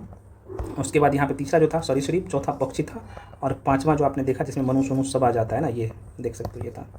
तो अब इसका जो है आप आंसर बना लेना भाई। पेरुफेरा और सेलेंट्रेटा वर्ग के जंतु में क्या अंतर है, एनिलिडा जंतु अर्थोपोडा जंतु में किस प्रकार भिन्न है, ये सब आप बना लेना। क्वेश्चन आपने पढ़ लिया है। अगला क्वेश्चन है, अगला पॉइंट है द्विनाम पद्धति। ये तो आपने पढ़ लिया है, समस्त जीवों को जो 2 भागों में बांटा था। तो कह रहे कि जीवों का वर्गीकृत नाम का क्या आवश्यकता, अच्छा एक मिनट, जीवों के वर्गीकृत नाम की क्या आवश्यकता है। तो समस्त जीवों को जो 2 भागों में बांटा था ना, यही व्यक्ति सबसे पहले बांटा था। ठीक है ना, कैरोलस लिनियस। ठीक है ना, तो इसका जन्म ये स्वीडन में हुआ था। ये पेशे से डॉक्टर थे, लेकिन पौधे के अध्ययन में उनकी खास जो है दिलचस्पी थी। 22 वर्ष की 22 ईयर के 22 वर्ष की अवस्था में उनका पहला शोध प्रकाशित हुआ, और यह एक धनी अधिकारी के यहाँ जो है नौकरी करते थे, और इन्होंने अपना मालिक के बगीचे में पौधे का विविधता का अध्ययन किया। और इसके बाद इन्होंने जो है सिस्टेमा, बहुत इंपॉर्टेंट है सिस्टेमा, है ना, सिस्टेमा नेचुरी नामक पुस्तक इन्होंने लिखी, है ना। कौन, तो कैरोलस लिनियस। नोट्स में लिख दिया हूँ। आगे चलकर विभिन्न वर्गीकरण प्रणालियों की आधार बनी और इस विषय पर इनके जो है 14 शोध पत्र भी प्रकाशित हुए और इनके द्वारा दी गई वर्गीकरण प्रणाली में पौधे को सरल क्रम में जो है इस प्रकार व्यवस्थित किया जा सकता है जिसमें उनकी पहचान हो सके। तो केरोलस लीनियस का बहुत बड़ा योगदान था। इन्होंने समस्त जीवों को 2 भागों में बांट दिया था, आपको पता होना चाहिए। दी नाम जगत वर्गीकरण, भाई इसलिए इसे कहा जाता है ना। अब इन्होंने दी नाम जगत प्रणाली जो दिया था, तो इनमें सभी के नाम भिन्न भिन्न भाषाओं के अलग अलग दिए गए हैं। इसलिए जब एक भाषा में जीव की बात कर रहा है तो हो सकता है कि दूसरी भाषा में वाला समझ न पाए। तो समस्या का हल वैज्ञानिकों ने सभी जीवों का एक वैज्ञानिक नाम देकर और उसी प्रकार हल किया जैसे विभिन्न रासायनिक तत्वों के संकेत में जो है निरूपित करके किया जाता है। तो इसी प्रकार किसी जीव के केवल एक ही वैज्ञानिक नाम होता है तो पूरे संसार में वह जो है उस नाम से जाना जाता है। जैसे दी नाम पद्धति आपने पढ़ा था ना, अभी हम आपको बताए थे अलग अलग, जैसे मनुष्य का वैज्ञानिक नाम क्या है, इस तरीके से। तो नाम पद्धति के लिए हम जिस वैज्ञानिक पद्धति का प्रयोग करते हैं, सबसे पहले केरोलस लीनियस ने, बहुत इंपॉर्टेंट है, केरोलस लीनियस द्वारा 18वीं शताब्दी में की शुरुआत में वैज्ञानिकों जो है नाम पद्धति प्रणाली जीवों का एक दूसरे में पाए जाने वाली समानता और असमानता पर निर्भर करती है। हालांकि नाम पद्धति में हम जीव के वर्गीकरण के सभी पदानुक्रम को ध्यान में नहीं रखते हैं, बल्कि केवल जीनस और स्पेसीज, है ना, जीनस और स्पेसीज का ही ध्यान रखा जाता है। तो नाम पद्धति के लिए कुछ विशेष बातों को ध्यान रखना है। जैसे जीनस का नाम अंग्रेजी के बड़े अक्षर से शुरू होना चाहिए, प्रजाति का नाम छोटे अक्षर से शुरू होना चाहिए, ये सब आप देख सकते हो। और किन्हीं 5 जंतुओं के पौधे और वैज्ञानिक का नाम पता लगाना है, ये आपसे पूछा है आंसर भाई। बाकी ये पूरा चैप्टर कंप्लीट हो गया, लास्ट में आंसर दिया गया है। तो ये सब तो आपने पढ़ ही लिया है ना। जैसे प्राणी की बात कर लेते, ये सब पोरीफेरा ये सब समझ लिया है, देखो हाँ ये सब। तो ये कंप्लीट हो गया पूरा सीरीज़, ठीक है। तो हम आपको बायो पूरा कंप्लीट करवा दिया। बायो का 3 चैप्टर था, ये कंप्लीट हो गया, ठीक है ना, ये लास्ट चैप्टर था। बाकी इसमें से किसी भी परीक्षा के लिए तैयारी कर रहे हो ना, BSSC सीजन 4, BSO या सेकंड इंटर लेवल या BPSC AEDO, तो भाई आप इस बैच को ज्वाइन कर सकते हो। NCERT का कंप्लीट नोट्स और कंपाइलेशन आपको इस बैच में मिल जाएगा, ठीक है ना। कोई भी फाउंडेशन बैच में आते हो ना तो आपको मिल जाएगा पूरा। यह बैच कंप्लीट जो है पूरे तरीके से समर्पित है आप लोगों के लिए भाई। 999 में बैच है, जो लोग ज्वाइन करना चाहते हैं इस बैच को ज्वाइन कर सकते हैं। ज्वाइन करने के लिए आपको इसी नंबर पर 7319924130 पर पेमेंट करके उसका स्क्रीनशॉट करके इसी नंबर भेजिएगा, उसके बाद आपको बैच में जोड़ दिया जाएगा ना। बैच के लिए जो भी इन्फॉर्मेशन चाहिए आप इसी नंबर पर कॉल करके इन्फॉर्मेशन भी ले सकते हो। बाकी आप जो भी लोग BPSC मेंस 72वीं 73वीं के लिए तैयारी करना चाहते हो जोड़ सकते हो भाई। सिर्फ आप NCERT सीरीज में ज्वाइन करना चाहते हो तो मात्र जो है आप देख सकते हो 799 पे करके कंप्लीट NCERT के सीरीज में ज्वाइन कर सकते हो। इसमें कंप्लीट बुकलेट भी मिल जाता है आपको, स्पेशल NCERT मिलेगा आपको। और 72 BPSC प्रीलिम्स का जाहिर सी बात एग्जाम डेट बढ़ गया है, आपको पता होना चाहिए। तो आप इस बैच में आना चाहते हो तो यह भी मात्र आपको 999 में कंप्लीट बैच मिलता है। और इसमें जो कंप्लीट NCERT है हम आपको जो करवा रहे हैं, चाहे साइंस हो या आर्ट्स वाला सेक्शन हो, सब इसमें इंक्लूड है। थ्योरी तो हम लोग कर ही रहे हैं सारे सब्जेक्ट का, बाकी NCERT का भी हैंडरिटन नोट्स है, उसका वीडियो PDF सब आपको मिल जाता है। कंप्लीट बैच है ये, प्री का कंप्लीट बैच है। इसमें current affairs, history, polity, geography, eco सारे सेक्शन विद NCERT। NCERT जो हम आपको करवा रहे हैं इसमें थ्योरी प्लस इसका जो है MCQ टॉपिक वाइज आपको सब करवाया जा रहा है। इस बैच में ज्वाइन कर सकते हो। नंबर यही है भाई 7319924130, इसी नंबर पर पेमेंट करना होता है। उसका स्क्रीनशॉट करके आप इसी नंबर भेजिएगा, उसके बाद आपको बैच में जोड़ दिया जाएगा एट अ टाइम, ठीक है। क्योंकि आपका एक मिनट अभी बहुत ज़्यादा कीमती है, तो अच्छे से पढ़िए, NCERT को अच्छे से रीड करिए और वीडियो में जो पॉइंट हम आपको बताएं बस उसको कर लीजिए, क्वेश्चन नहीं छूटेगा। मिलते हैं अगले वीडियो में, तब तक के लिए जय हिंद।